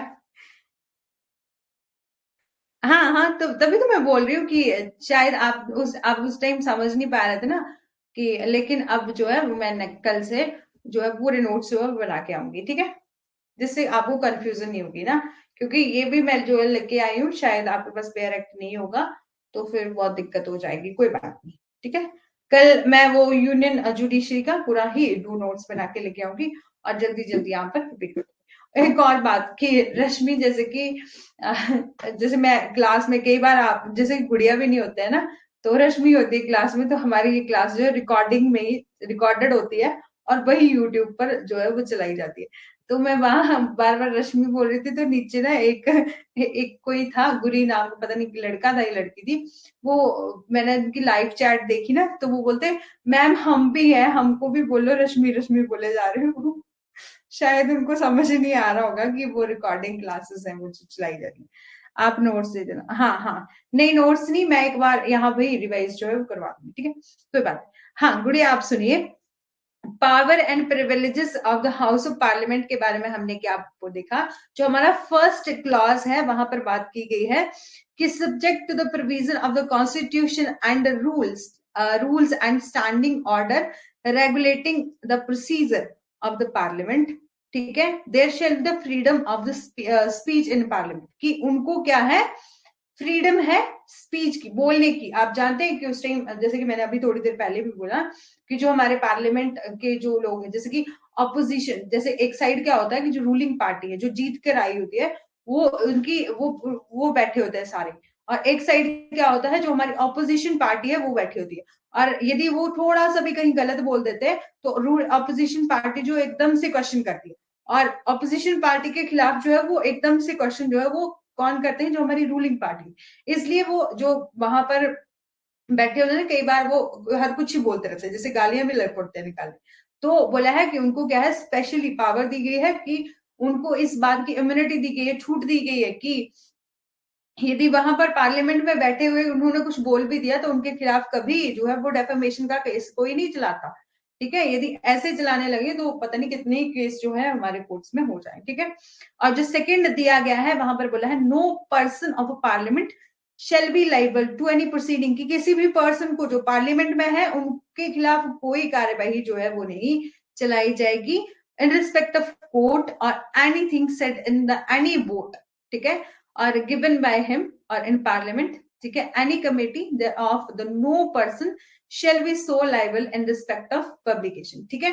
और किसी भी पर्सन को किस लिए जो है वो लाइबल नहीं ठहराया जाएगा, पब्लिकेशन के लिए भी नहीं और रिपोर्ट के लिए भी, वोट और प्रोसीडिंग मतलब किसी भी प्रोसीडिंग के खिलाफ जो है वो लाइबल नहीं ठहराया जाएगा। और थर्ड में बोला है, गुड़िया समझ रहे हैं आप, ठीक है, थर्ड में बोला in respect in other respect उनको कुछ पावर दी गई है और इम्यूनिटी दी गई है हाउस ऑफ पार्लियामेंट में, और एंड ऑफ द मेंबर और कमेटी, कि वो क्या कर सकते हैं, वो मेंबर मिलकर क्या कर सकते हैं, कोई कमेटी बना सकते हैं। Each house shall be made from time to time वो है, वो कोई ना कोई कमेटी बना सकते हैं, defined by the parliament, by the law होनी चाहिए वो, ठीक है।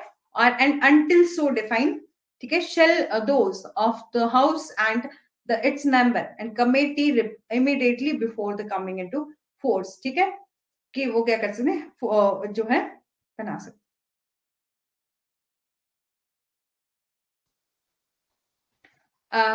कोई बात नहीं गुड़िया, आपके पास बेयर एक्ट है, लेकिन हमें तो सभी को लेके चलना है, इसलिए जो है वो, बट बेयर एक्ट में ऐसा कुछ नहीं, जैसे कि आप सिलेबस ओपन करके देखेंगे ना, हाँ ये एक बार लास्ट फोर्थ क्लॉज जो है वो एक बार बता देती हूँ, फिर बात करते हैं, ठीक है। कि फोर्थ क्लॉज में दिया गया कि क्लॉज 1, क्लॉज 2 एंड क्लॉज 3 ये जो है वो अप्लाई होंगे, ठीक है, सभी जो पार्लियामेंट के मेंबर पर हैं, और उनको की क्या दी गई है, राइट टू स्पीक पावर दी गई है। गुड़िया को भी समझ में आ गया होगा अब तो, सॉरी रश्मि को भी, जिनके पास डायरेक्ट नहीं है, ठीक है, और कि उनको की राइट टू स्पीक है, अदरवाइज और जो कोई भी प्रोसीडिंग जो है वो उनके खिलाफ जो है वो नहीं चलाई जाएगी, ठीक है। और हाउस ऑफ पार्लियामेंट के द्वारा वो है कि कोई भी मेंबर जो है वो कमेटी बना सकते हैं, ठीक है।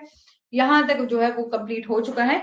हाँ गुड़िया, यदि आप बोल रहे हैं कि आपके पास बेयर एक्ट है, लेकिन अब जो है वो मैं कल को नोट्स ही जो है लेके आऊंगी, लेकिन फिर भी यदि आप खुद से भी पढ़ना चाहते हैं तो हमारा अगला टॉपिक क्या है, हमने पार्लियामेंट को डिस्कस कर लिया, कल हम जो है वो यूनियन जुडिशरी सुप्रीम कोर्ट के जो सेक्शन है वहां से जो है वो पढ़ेंगे, ठीक है। तो फिर हमारा आएगा यूनियन जुडिशरी, यूनियन एग्जीक्यूटिव को हम डिस्कस कर चुके हैं, ठीक है। स्टेट लेजिस्लेचर को थोड़ा बहुत देख लेंगे, बाकी हमारा एक टेम्परेरी ट्रांजिशनल एंड कुछ provision in respect of the state है, ठीक है। उसके बाद हमें सिर्फ इमरजेंसी प्रोविजन डील करने हैं और उसके बाद हमने कुछ नहीं करना है। इसके अलावा जो लेजिस्लेटिव पावर ऑफ प्रेसिडेंट है ये हमने देख ली है, गवर्नर की थोड़ी बहुत पावर्स जो है वो देख लेंगे। रश्मि आपको भी समझ में आ गया है?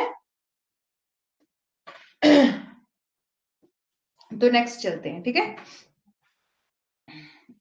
बात की गई है salary and allowance of member की, इसको कि आप ठीक है ठीक है ठीक है रश्मि, ठीक है। और salary and allowance of member की बात करी गई है, जहां पर बोला है कि member of either house of the parliament shall entitle to receive such salaries, ठीक है। जो कोई भी मेंबर, चाहे वो किसी भी हाउस ऑफ पार्लियामेंट का है, वो इंटाइटल है कि वो रिसीव, कि इंटाइटल मतलब कि वो योग्य है कि क्या कर सकता है, रिसीव कर सकता है कुछ सैलरी एंड अलाउंस, जो कि उन्हें दिए जाएं, जो कि टाइम टू टाइम जो है डिटरमाइन करे जाते हैं पार्लियामेंट के द्वारा, ठीक है।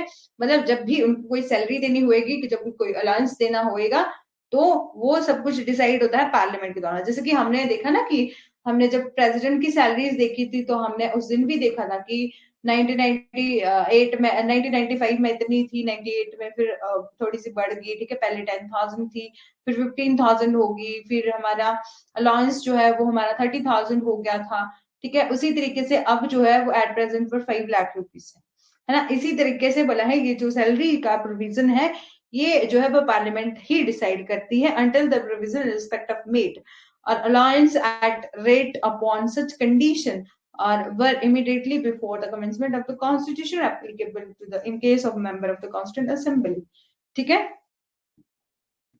ये समझ में आ गया है। और बाकी जो हमारा वेयर एक्ट है वहां पर हमें कुछ भी फिक्स सैलरी जो है वो नहीं बताई गई है, बस जैसे कि प्रेसिडेंट की भी नहीं फिक्स सैलरी बताई गई है, वहां पर बोला है टाइम टू टाइम जो पार्लियामेंट है वो अपनी मर्जी से जो है वो चेंज कर सकती है, उसको बना सकती है, ठीक है। यही जो है वो दिया है। पूरी स्लाइड्स देखो हमने क्या क्या कर दिया पूरी स्लाइड्स में, ठीक है। बात करते हैं कुछ लेजिस्लेटिव पावर की। 107 से हम लेजिस्लेटिव पावर देखेंगे, प्रोविजन एज इंट्रोडक्शन और एंड पासिंग अ बिल, ठीक है। तो हाँ, आप जानते हैं कि फर्स्ट एक बार मैं बता देती हूँ, हमारे 3 टाइप, जैसे कि मनी बिल होता है और फाइनेंशियल बिल फर्स्ट होता है और फाइनेंशियल बिल हमारा सेकंड होता है। ठीक है, हमारे 3 टाइप के बिल होते हैं। फिर पढ़ लेते हैं कि हमारा 107 जो आर्टिकल है वहां बात की है provision as a introduction and passing of bill. ठीक है, कि कुछ प्रोविजन है of introduction and passing of bill will subject to the provision article 109 and article 17 in respect of money bill and other financial bill। जैसे other financial bill में कौन आगे, financial bill first and financial bill second. ठीक है, ये होते हैं। रश्मि आप भी जो है वो एक थोड़ी सी कॉपी पेन ले मतलब ले लीजिएगा, पर थोड़ा थोड़ा लिख लीजिएगा। ठीक है। फिर बोला है फाइनेंशियल बिल और बिल जो है मे बी ओरिजिनेट होते हैं आइदर हाउस ऑफ पार्लियामेंट। ठीक है, किसी भी हाउस ऑफ पार्लियामेंट में हो सकता है। बोले subject to the provision in article 108 और आर्टिकल 9, हमारा 108 और आर्टिकल 109 की हम बात करते हैं, then bill shall not be deemed to have passed by the house of parliament unless has been agreed by the house by both house or either without amendment or with such amendment only as a agreed by the house of both house। ठीक है, और आप एक और चीज जानते हैं कि हमारी अमेंडमेंट जो होती है वो हमारी 368 आर्टिकल में होती है। आर्टिकल 368 अमेंडमेंट, वहां पर 2 टाइप से अमेंडमेंट की जाती है, बाय द स्पेशल मेजोरिटी। ठीक है, by the simple majority and special majority, वो अमेंडमेंट होती है। ठीक है,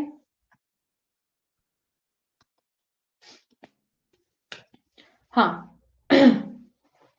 और एक बिल जो है वो subject to the provision of article 109 108 और 109, जहां पर 108 में हमने क्या हम क्या देख रहे हैं कि joint sitting of both house in certain cases, की जो ज्वाइंट सिटिंग हो सकती है, मतलब दोनों ही सदन जो है वो इकट्ठा ही किसी मैटर को रिलेटेड यदि कोई बिल पास होना होएगा तो दोनों ही राज्यसभा लोकसभा दोनों ही जो है इकट्ठे आ सकते हैं। और special provision in respect of money bill, और मनी बिल में क्या होता है, स्पेशल प्रोविजन होता है। मनी बिल हमेशा ही लोकसभा में पेश किया जाता है। ठीक है, और विदाउट अमेंडमेंट और with such amendment only the agreed by the both houses.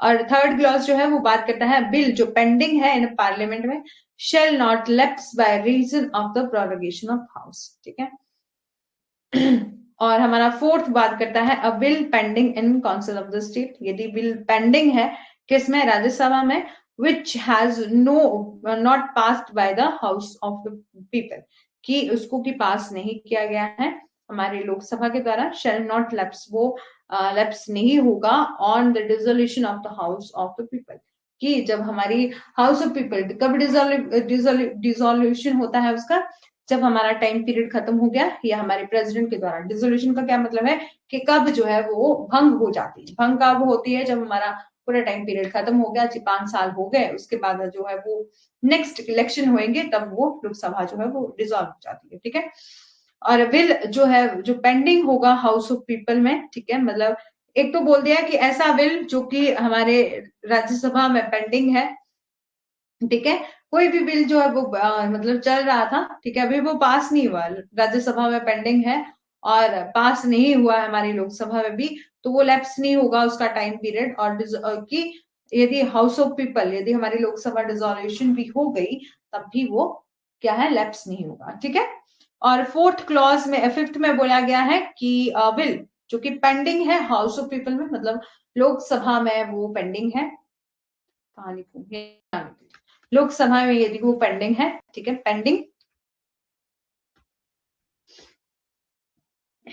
ठीक है, पेंडिंग है, और the house Lok Sabha which having been passed by the house of people, यदि उसको पास कर दिया गया है हाउस ऑफ पीपल में, is pending and the council of the state shall to the provision of article 108 lapse on the dissolution of house of people. ठीक है, जैसे कि बोला है कि यदि कोई बिल है, यदि पेंडिंग है वो हाउस ऑफ पीपल में लोकसभा में है, और विच हैविंग बीन पास, जो कि पास हो गया है हमारे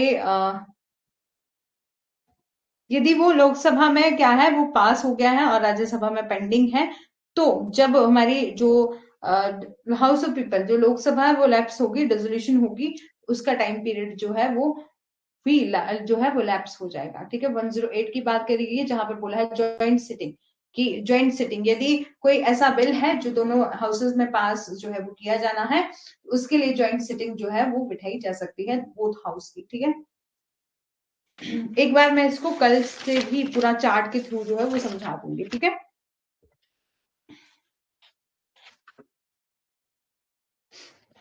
फिर बोला है कि प्रोसीजर क्या है ज्वाइंट सिटिंग में, क्या है कि जो 108 में दिया गया है कि joint sitting of the both house in respect of in certain cases. ठीक है, कुछ केसेस में जो है वो ज्वाइंट सिटिंग हो सकती है जब आफ्टर द बिल जो है वो पास किया जाता है बाय वन हाउस, यदि एक हाउस में जो है वो पास कर दिया गया, ठीक है, and transmitted to the other house, then a bill जो है वो रिजेक्ट किया जा सकता है किसी भी हाउस अदर हाउस में। ठीक है, एक हाउस में जो है वो यदि बिल पास हो गया है तो दूसरा हाउस जो है वो उसको रिजेक्ट भी कर सकता है। और एक house the house have finally disagree to the amendment of the made in this bill, और यदि जो एक हाउस जो है वो डिसएग्री करते कि मैं हम जो है वो इस बात से सहमत नहीं है, मतलब तो उसको अमेंड भी किया जा सकता है। ठीक है, इन ये जो पूरा मनी बिल, हमारा फाइनेंशियल बिल, इस सभी को मैं कल दोबारा से चार्ट के थ्रू जो है करवा दूंगी। ठीक है, ठीक है, याद रखिएगा। और फिर बात करते हैं procedure in the financial matter. ठीक है, 110 में सॉरी 1112 में जो है 112 में बोला है एनुअल फाइनेंशियल स्टेटमेंट, जो हमारा फाइनेंशियल बिल जो है इसकी बात की गई है। एक मिनट, एनुअल फाइनेंशियल स्टेटमेंट की बात करी गई तो president shall in respect of every financial year, हर एक फाइनेंशियल ईयर जो होता है वहां पर एक प्रेसिडेंट जो है वो laid before the both house of parliament, जहां पर दोनों ही हाउस, चाहे आप लोकसभा की बात कर लीजिए चाहे आप राज्यसभा की बात कर लीजिए, दोनों हाउसेस के सामने स्टेटमेंट जो है वो ली जाती है टू द एस्टिमेट रिसिप्ट की। क्या आप जानते हैं कि हमारे जो फाइनेंशियल स्टेटमेंट में क्या होता है कि पूरे साल में कितना जो है हमारे पास कितना आया, कितना पैसा हमने जो है वो अर्न किया, मतलब अर्न कहाँ से करते हैं, हमारे टैक्सेस से कितना पैसा आया। ठीक है, मतलब टैक्सेस से कितना पैसा आया, हमारी पूरा जो भी, जिससे कि हमारा टूरिस्ट प्लेसेस से भी पैसा आता है। आप जानते हैं कि जो कोई भी, जैसे कि गवर्नमेंट की लैंड है, यदि उसको उस पर कुछ कोई भी, जैसे कि गवर्नमेंट की इंडस्ट्री है, गवर्नमेंट का कुछ कोई भी ऐसा डिपार्टमेंट है जो गवर्नमेंट का है, वहां से गवर्नमेंट को सबसे ही क्या आता है, पैसा आता है। ठीक है, और टैक्सेस में सबसे ज्यादा पैसा जो है वो गवर्नमेंट को आता है। तो एक पूरी फाइनेंशियल स्टेटमेंट में क्या होता है कि क्या कुछ चीज कितना जो है वो पूरा ब्यौरा बनाया जाता है कि कितना पूरे साल में गवर्नमेंट के पास आया और कितना जो है वो उन्होंने कौन कौन से डिपार्टमेंट पर खर्च किए। ठीक है, तो हमारी जी जो रिपोर्ट है उसको जो प्रेसिडेंट जो है, president shall in respect of every financial Rashmi इतना सारा, ओ सॉरी, इतना सारा लिख रहे हैं आप पासिंग ऑफ बिल 107 में। हाँ जी, बट मैं चाह रही थी कि मैं इसको पूरा दोबारा से चार्ट के थ्रू पढ़ाऊं। ठीक है, वहां पर पासिंग ऑफ बिल की बात की गई है और ज्वाइंट सिटिंग की, जब भी पास करना होएगा बिल तो ज्वाइंट सिटिंग जो है वो भी करवा सकते हैं। ठीक है, वहां पर वो एग्री भी कर सकते हैं, डिसएग्री भी कर सकते हैं जब यदि इन सर्टन केसेस में। ठीक है, और स्पेशल प्रोविजन दी गई है कुछ इन रिस्पेक्ट ऑफ मनी बिल। ठीक है, यहाँ पर हमने इस मनी बिल को पूरा अभी डिस्कस नहीं किया क्योंकि मैं चाह रही थी कि उसको पूरा चार्ट के थ्रू अलग से स्लाइड्स जो है वो लेके आऊंगी। ठीक है, तो मनी बिल को वहां पर डिस्कस कर लेंगे कि मनी बिल का कंसेप्ट काफी ज्यादा बड़ा भी है। ठीक है, असेंट्स ऑफ बिल, ठीक है, ये हमारे आर्टिकल जो है वो उधारे रह गए कल के लिए। ठीक है, इनको कल भी डिस्कस कर लेंगे।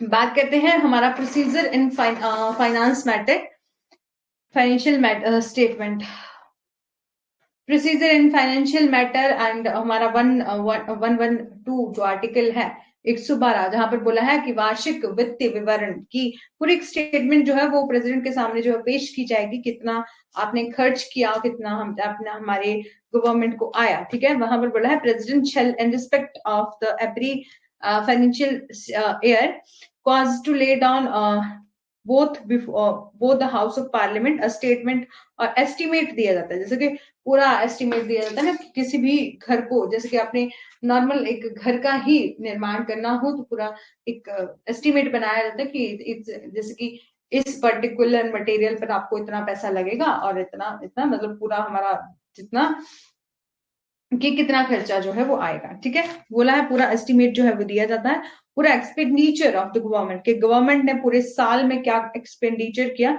उसका भी जो है वो पूरा इस तरह से पूरी एनुअल फाइनेंशियल रिपोर्ट जो है वो स्टेटमेंट जो है वो प्रेसिडेंट ऑफ इंडिया को दी जाती है, ठीक है। और एस्टिमेट और एक्सपेंडिचर जो है वो important in annual financial statement, जो कि क्या शो करते हैं हमारी एनुअल फाइनेंशियल स्टेटमेंट में, ठीक है। The sum of required to meet expenditure prescribed by the constitution as expenditure charge upon the consolidated fund of India, ठीक है। कि कौन कौन से एक्सपेंडिचर जो है वो charge upon the consolidated fund of India से कहां से जो है हमारे एक्सपेंडिचर हुए, और कुछ sum require to meet other expenditure, और कुछ अदर एक्सपेंडिचर मतलब गवर्नमेंट ने क्या किया, कितना खर्चा किया, इस बात का पूरा जो है पूरा एस्टिमेट जो है वो बनाया जाता है। And sum required meet other expenditure propose to be made from the consolidated fund of India, ठीक है। The following expenditure shall be expenditure charge on the consolidated fund of India, ठीक है। अमोलमेंट और अलायंस की कितनी, जैसे कि emolument आप जानते हैं जैसे कि कोई भी गवर्नमेंट पोस्ट पर होते हैं ना, जरूरी नहीं है कि जैसे कि कोई कोई भी आपके प्रेसिडेंट हो गए, वाइस प्रेसिडेंट हो गए, या आपके जो भी एमएलए होते हैं या एमपीस होते हैं, ठीक है, मेंबर ऑफ पार्लियामेंट होते हैं, या किसी भी अच्छी रैंक पर भी होते हैं, तो उनको आप देखेंगे कि बहुत ज्यादा अलाउंस जो है वो दिए जाते हैं, ठीक है। कुछ डेयरनेस अलाउंस, कुछ अलग अलग की मतलब बहुत ज्यादा अलाउंस वो दिए जाते हैं। तो इन सभी को कि आपका कितना खर्चा हुआ एमोलमेंट और अलाउंस के लिए। अब पहले तो बोला कि ऑफ द प्रेसिडेंट, कि प्रेसिडेंट पर कितना खर्चा हुआ, कितना उनको अलाउंस दिया गया, और other the expenditure relating to the office, और उनके ऑफिस में कितना खर्चा हुआ, ठीक है। अलाउंस की बात की गई है कि प्रेसिडेंट ने को मतलब प्रेसिडेंट को कितना अलाउंस दिया गया और उनके ऑफिस में, ठीक है, और अदर उनके ऑफिस में कितना जो है वो खर्चा हुआ, ठीक है। ऑफिसर्स पर, अदर ऑफिसर्स पर, जो भी आप जानते हैं कि राष्ट्रपति भवन में, आपको उस दिन भी मैंने बताया था कि राष्ट्रपति भवन के बारे में जैसे पूरा राष्ट्रपति की पूरी अपॉइंटमेंट और सैलरी सब कुछ बताया था, तो वहां ये भी बताया था कि हमारे एक राष्ट्रपति भवन दिया जाता है, और वहां पर बहुत जैसे रिसेप्शन हॉल भी है, और बहुत डिपार्टमेंट में ऑफिस भी बनेंगे। तो इन सभी ऑफिस पर क्या क्या कुछ खर्चा आता है उसकी भी यहाँ पर बात की गई है कि emolument or allowance of the respect of the president and other expenditure related to office, और other expenditure जो कि उसके ऑफिस में यूज किए जाते हैं। और फिर बोला emolument and allowance of the president and other expenditure, ये तो वही आ गया। और salary and alliance of the chairman and deputy chairman, फिर बात करी की है कि वहां पर और क्या देखा जाएगा। अब हम पढ़ क्या रहे हैं, याद रखिए कि 112 जो कि एनुअल फाइनेंशियल स्टेटमेंट, तो एनुअल फाइनेंशियल स्टेटमेंट में क्या क्या आता है, क्या कुछ जो गवर्नमेंट के खर्चे हैं और कहां कहां से कितने पैसे जो है गवर्नमेंट को आए हैं वो पढ़ रहे हैं, ठीक है। याद रखेगा रश्मि गुड़िया, कहीं भी कोई कंफ्यूजन होगी तो पूछ लीजिएगा, ठीक है। फिर बोला है कि जो salary and alliance of chairman, ठीक है, चेयरमैन की कितनी सैलरी है, ठीक है, और कितना उसको अलाउंस जो है वो उनको अलाउंस जो है वो दिया जा रहा है, चाहे चेयरमैन में चाहे डिप्टी चेयरमैन में। And council of the state और speaker and deputy speaker of the house of people, ठीक है, कि उन सभी को कितने पैसे जो है वो दिए जाएंगे। और हमारे डेप्ट charge for for which the government of India is liable, including the interest seeking and fund charge and हमारा redemption charge, ठीक है। और हमारे अदर चार्जेस जो है, जैसे कि कितना गवर्नमेंट को लोन है, ठीक है, रेजिंग ऑफ द लोन और service and redemption of the debt, आप जानते हैं कि गवर्नमेंट को भी लोन होता है ना? जैसे अभी हमारे हिमाचल प्रदेश को भी बहुत ज्यादा लोन है।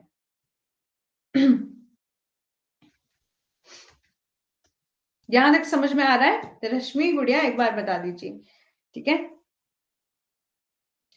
और फिर बोला है salary and alliance in respect of the supreme court जजेस की बात करी गई है कि सुप्रीम कोर्ट के जजेस की सैलरी कितनी गई पूरे साल में, कितने सुप्रीम कोर्ट के जजेस को कितनी सैलरी दी गई और कितने अलायंस दिए गए, ठीक है। और द पेंशन पेबल और इन रिस्पेक्ट ऑफ द जजेस ऑफ फेडरल कोर्ट, ठीक है। और जजेस की आप जानते हैं कि हमारे जुडिशरी में क्या सिस्टम है कि उनको बहुत बढ़िया सैलरी मिलती है, ठीक है। और साथ ही साथ उनको पेंशन भी बहुत बढ़िया मिलती है, ठीक है। और the pension payable in respect of the जजेस ऑफ द हाई कोर्ट, चाहे हाई कोर्ट के जजेस की पेंशन हो, और exercise jurisdiction in relation the area, जो इंक्लूड करता है टेरिटरी ऑफ इंडिया, और which at the time before the commencement of the constitution and exercise the jurisdiction in relation to. हाँ जी रश्मि, 1.50 लाख रुपए। वो ऐसा होता है कि हाँ, हाई कोर्ट के जजेस को तो इससे ज्यादा होती है, बट जो लोअर कोर्ट के जज होते हैं ना, उनको भी जो है वो आफ्टर द 1 ईयर जो है वो, पहले तो उनको ऐसे बोलते हैं 40-80 यहाँ तक मिलती है फर्स्ट ईयर में, लेकिन जब हमारा उनका 1 साल जो है वो कंप्लीट हो जाता है वहां, उसके बाद उनकी सैलरी जो है वो अराउंड 1 लाख रुपीज तक पहुंच जाती है, ठीक है।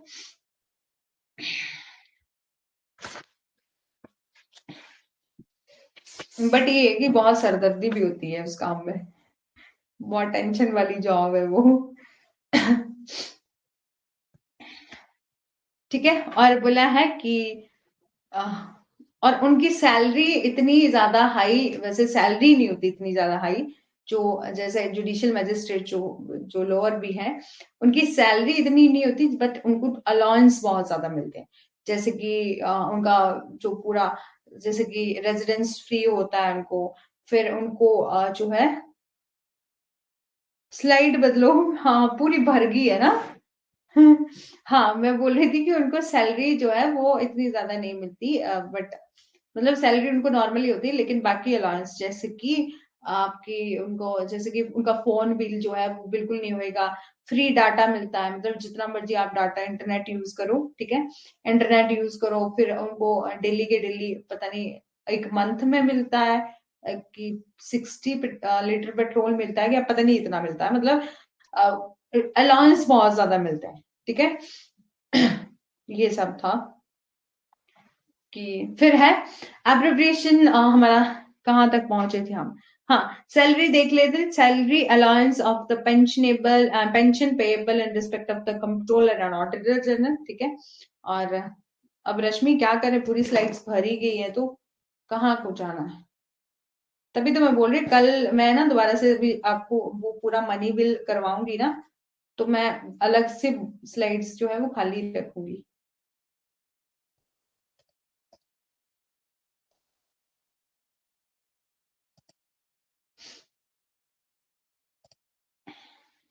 हाँ, अब देखते हैं कि फिर बोला है कि salary and allowance and pension payable and to in respect of the controller and auditor.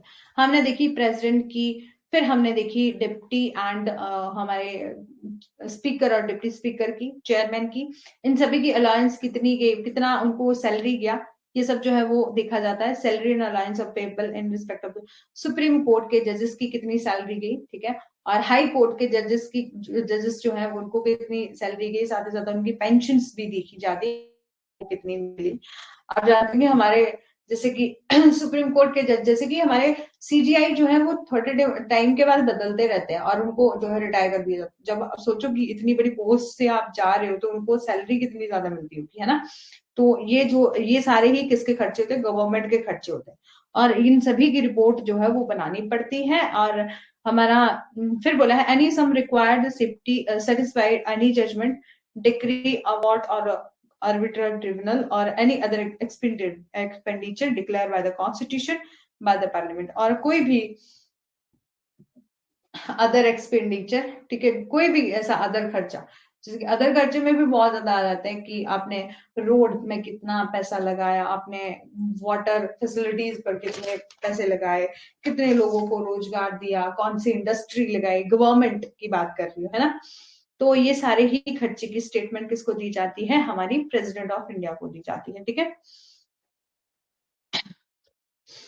फिर है कि procedure in parliament with respect of estimate, कि क्या प्रोसीजर है हमारा 113 की हम बात करते हैं कि प्रोसीजर क्या है जब हम एस्टिमेट देके पार्लियामेंट में अपना एस्टिमेट जो है वो पेश करेंगे। बोला है so much the estimate as relate to the expenditure charge upon the consolidated fund of India and shall not the submitted to the vote of parliament and not withstanding anything clause or shall constitute as preventing the discussion in either house of the parliament or any those estimate, ठीक है। ये क्या कुछ दिया गया है कि क्या प्रोसीजर है जिस तरीके से क्या होगा हमारा एस्टिमेट जो है वो पार्लियामेंट में पेश किया जाएगा। तो बोला है कि जो भी एक्सपेंडिचर के चार्जेस जो होंगे उनका पूरा एस्टिमेट जो बनाया जाएगा upon the consolidated fund of India, मतलब कंसोलिडेटेड फंड क्या है, हमारी कोष निधि है, ठीक है। पूरे इंडिया की कोष निधि है कि उसमें क्या होता है कि जैसे वहां से हमारे कंसोलिडेटेड फंड ऑफ इंडिया से ही हमारी जो बड़ी बड़ी हमारी पोस्ट है ना जो हमारी हायर पोस्ट है, जैसे कि हमारे प्रेसिडेंट हो गए, वाइस प्रेसिडेंट हो गए, supreme court and high court के जजेस हो गए, उन सभी को जो है वो सैलरी कहाँ से मिलती है, कंसोलिडेटेड फंड ऑफ इंडिया से ही मिलती है, ठीक है। तो बोला है कोई भी जो है एस्टिमेट जो रिलेट करता है एक्सपेंडिचर और चार्ज किया जा रहा है upon the consolidated fund of India and shall not be submit to the vote of parliament, ठीक है, जो कि सबमिट नहीं होता है vote of the parliament, but nothing in the clause shall be constitute or preventing करता है the discussion and either house of parliament or any of these estimates, ठीक है। ये क्या कुछ एस्टिमेट ही दिए गए, सब क्लॉज 2 भी दिया गया है, सब क्लॉज 3 भी दिया है, लेकिन आपको बहुत ज्यादा जो है वो डिटेल में जाने की जरूरत नहीं है, लेकिन फिर भी हम देख ही लेते हैं कि such so much as of the said estimate जो रिलेट करता है अदर एक्सपेंडिचर, मतलब यदि आपने एस्टिमेट जो है वो पेश किया वो जो रिलेट करता है अदर एक्सपेंडिचर से, चाहे शेल बी सबमिटेड है in the form of demand for the grant of house of the people, यदि वो एस्टिमेटेड है और बनाया गया है किस और ग्रांट दी गई है हाउस ऑफ पीपल, लोकसभा के, जैसे कि होता है ना कि लोकसभा के जो मेंबर होते हैं ना, आप ये बात जानते हैं कि जैसे कि लोकसभा के मेंबर हैं उनको यदि हमारे साइड का कोई लोकसभा का मेंबर है तो उसको इतने लाख रुपीस जो है वो इतने करोड़ रुपए दिया जाएगा कि आप अपने क्षेत्र की जो है वो उन्नति में लगाइए, विकास करिए, क्या रोड बनाइए, क्या मतलब जो भी बनाना है वो आप लगा सकते हैं, इतने पैसे जो है वो आप इस एरिया को, इस एरिया के जो रिप्रेजेंटेटिव है उनको दे दिया जाता है, ठीक है।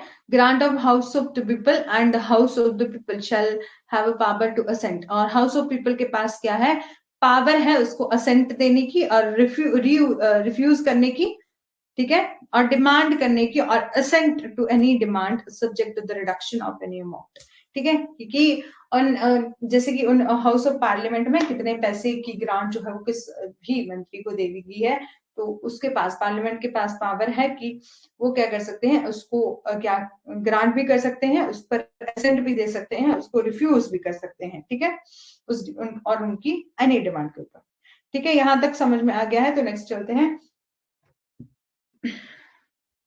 ठीक है।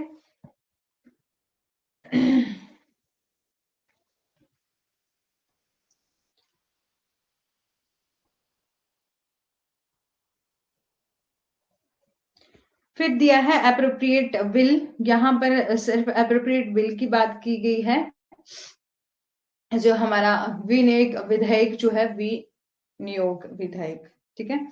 As soon as may be after the grant under the article 113 have been made by the House of People, there shall be introduce a bill जो प्रोवाइड किया गया है for the appropriate out of the consolidated fund of India and for all money जो required to meet, जैसे कि यदि कोई grant दी गई है so made by the house of people, ठीक है, और expenditure charge on the consolidated fund of India, कोई भी एक्सपेंडिचर जो चार्ज किया गया है कंसोलिडेटेड फंड ऑफ इंडिया, आप जानते हैं कि किसी को भी पैसा देना होता है ना, तो वो कंसोलिडेटेड फंड ऑफ इंडिया से, हम नॉर्मल लोगों को, जैसे कि हमें कल को जॉब लग जाती है अच्छी वाली, तो हमें कहाँ से पैसा आता है, गवर्नमेंट का जो भी टैक्सेस होता है वही पैसे जो है वो हमें दिए जाते हैं।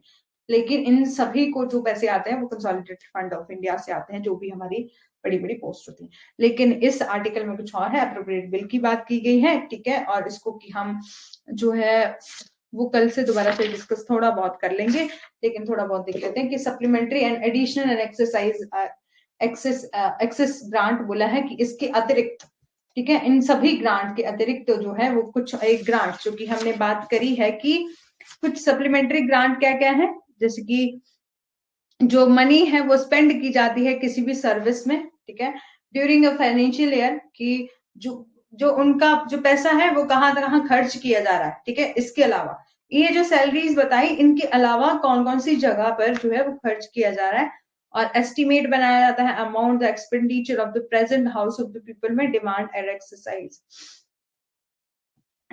ठीक है। और अदर पैसे जो है वो एडिशनल जैसे एक्सेस ग्रांट की जा रही है इसके अतिरिक्त, ठीक है।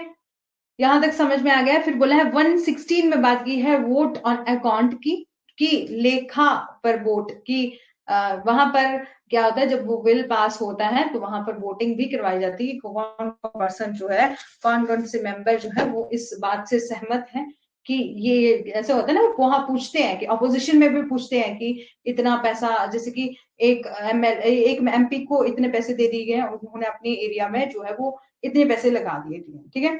तो वो ब्यौरा देते हैं पूरा कि हमने इतने पैसे वहां पर खर्च किए, इतने वहां पर खर्च किए, ठीक है, ये सब जो है वो दिया गया होता है। लेकिन बोला है इसके अलावा जो है वो वहां पर वोटिंग भी कराई जाती है, और वहां वो पूछते भी है, एक एक एमपी ने बोल दिया कि इतने पैसे मेरे को इतने करोड़ की ग्रांट दी गई थी, मैंने वहां पर लगाई जी, अपने एरिया में रोड बनाया, जैसे कि पूरा शिमला टू धर्मशाला जो है वो रोड बना दिया, ठीक है। तो वो उस एरिया के एमपी को पैसे दिए होते हैं।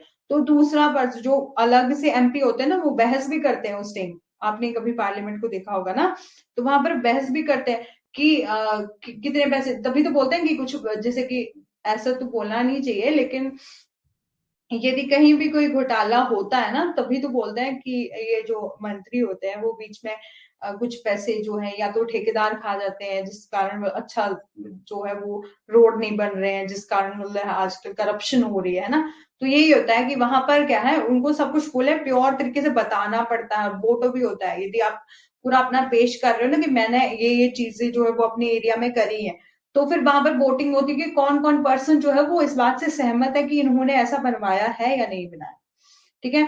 फिर इतने पैसे, फिर वो बोलते हैं कि इतने यहाँ पर इतने पैसे कहाँ खर्च होने थे, आप जो है वो ये बोल रहे हैं, तभी तो वो हर कुछ बोलते हैं, और इसी बात की तो उनको पावर दी गई, प्रिविलेजेस दी गई कि यदि ऐसा कुछ हो भी जाता है, मतलब वो कुछ बोल भी देते हैं, मतलब वो कुछ भी बोल देते हैं तो उनको छूट दी गई है, right of freedom of speech दी गई है, ठीक है।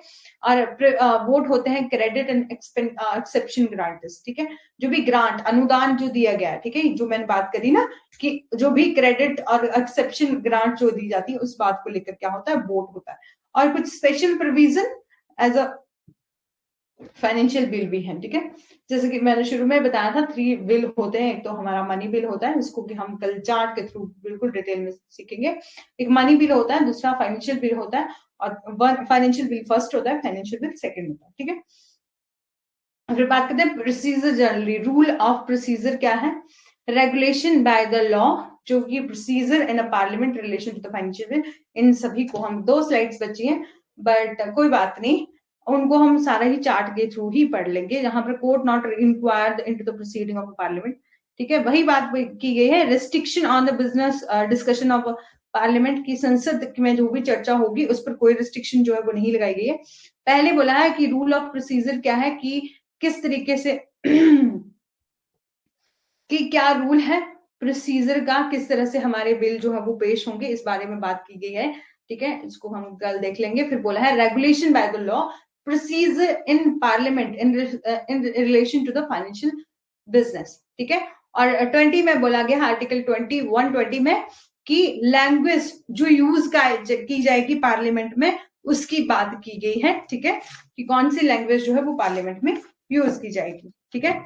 तो यहां पर बोला है notwithstanding anything part 8 sorry part 17 but subject to the provision, हमारा आर्टिकल 348, ठीक है, 348 आर्टिकल में business in the parliament shall be transacted in Hindi और इंग्लिश। यहाँ पर सिर्फ ये बोला है हिंदी और इंग्लिश में ही, ये दोनों ही लैंग्वेज जो है वो यूज होंगी, ठीक है, याद रखिएगा। और restriction on discussion in parliament की यहाँ पर जो है वो बात करी गई है कि no discussion shall be taken place in the parliament with respect of the conduct of any जज बाय द सुप्रीम कोर्ट और हाई कोर्ट, कि कोई भी डिस्कशन हो रहा है पार्लियामेंट में, ठीक है, यदि कुछ भी वो डिस्कस कर रहे हैं इससे रिलेटेड जो हमारे सुप्रीम कोर्ट और हाई कोर्ट को कोई पावर नहीं है उनको क्वेश्चन पूछे, ठीक है।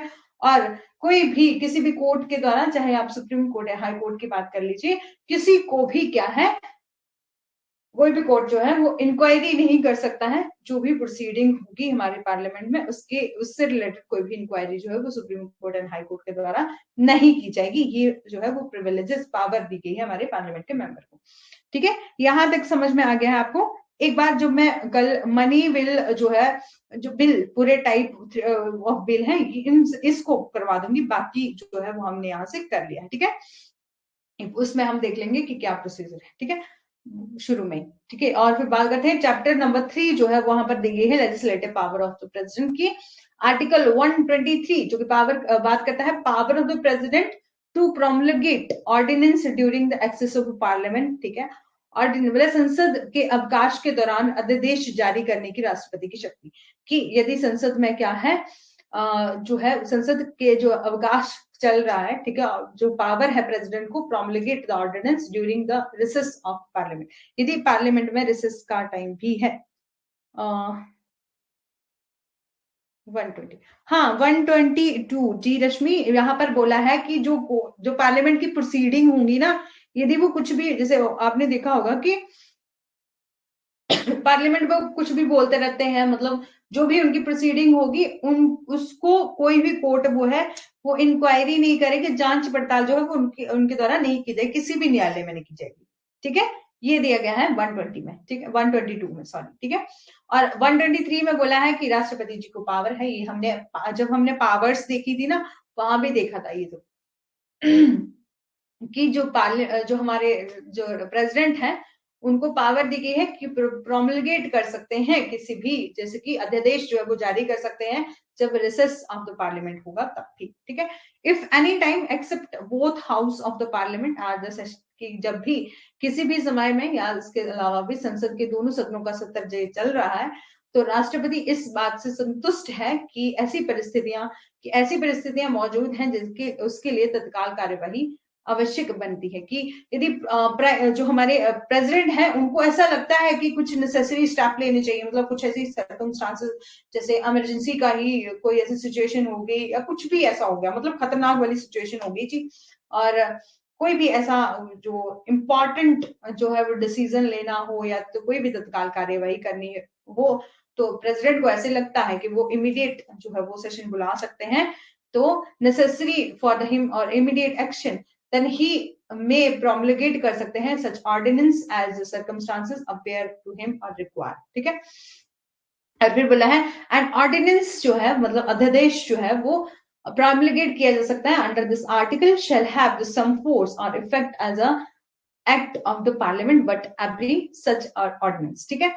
वहां पे बहुत बात बोली है कि सब क्लॉज 1 में shall be laid before the house of parliament, ठीक है, और shall cease to operate at any expiration of the 6 week, ठीक है, जहां पर जैसे कि संसद के दोनों सदन के समक्ष रखा जाएगा और संसद को पुनर्गठन 6 सप्ताह की समाप्ति पर और उस अवधि की समाप्ति से पहले और उन संकल्पों में से दूसरे के पारित होने पर उसे अस्वीकार करने वाले संकल्प दोनों ही सदनों में पारित किए जाते, ठीक है। और बी में बोला है कि जो राष्ट्रपति हैं वो may be withdraw eight the time of the president, at any time of a president, और उस जो ऑर्डिनेंस प्रोमलगेट उन्होंने किया है उसको कभी भी जो है राष्ट्रपति जी वापस जो है वो ले सकते हैं। राष्ट्रपति द्वारा किसी भी समय जो है वापस लिया जा सकता है उनका ऑर्डिनेंस, जो उन्होंने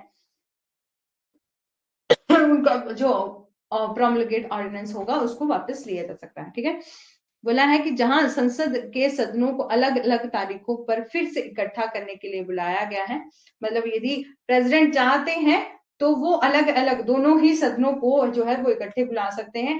इस खंड के प्रयोजन के लिए उन तारीखों के बाद जो है 6 महीने की अवधि की गणना की जानी चाहिए। ठीक है, और यदि क्या होता है, if and so far as the ordinance under this article make any provision of such parliament की पार्लियामेंट को ऐसे बोले, यदि जहां तक कि इस अनुच्छेद के अधीन अध्यादेश ऐसा कोई उपलब्ध उपबंध करता है कि संविधान के अधीन किसी संसद अधिनियमित करने के लिए समक्ष नहीं होगी तो वो शून्य होगा।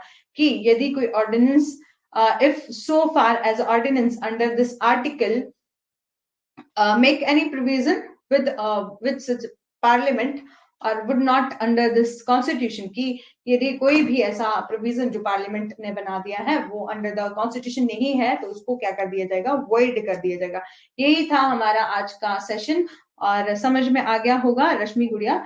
तो बता दीजिए, कहीं भी कोई कंफ्यूजन रहेगा तो बता दीजिएगा। ठीक है, बस हमारा क्या छूटा है इनमें से, हमने पूरा चार्ट के थ्रू पढ़ना है। ठीक है, क्योंकि मैंने ना अपने जो नोट्स थे मैंने वहां पर थोड़ा सा बनाया था। ठीक है, उसको मैं कल जो है वो उसको कंप्लीट करके जो है वो आपको चार्ट के थ्रू ही समझा दीजिए।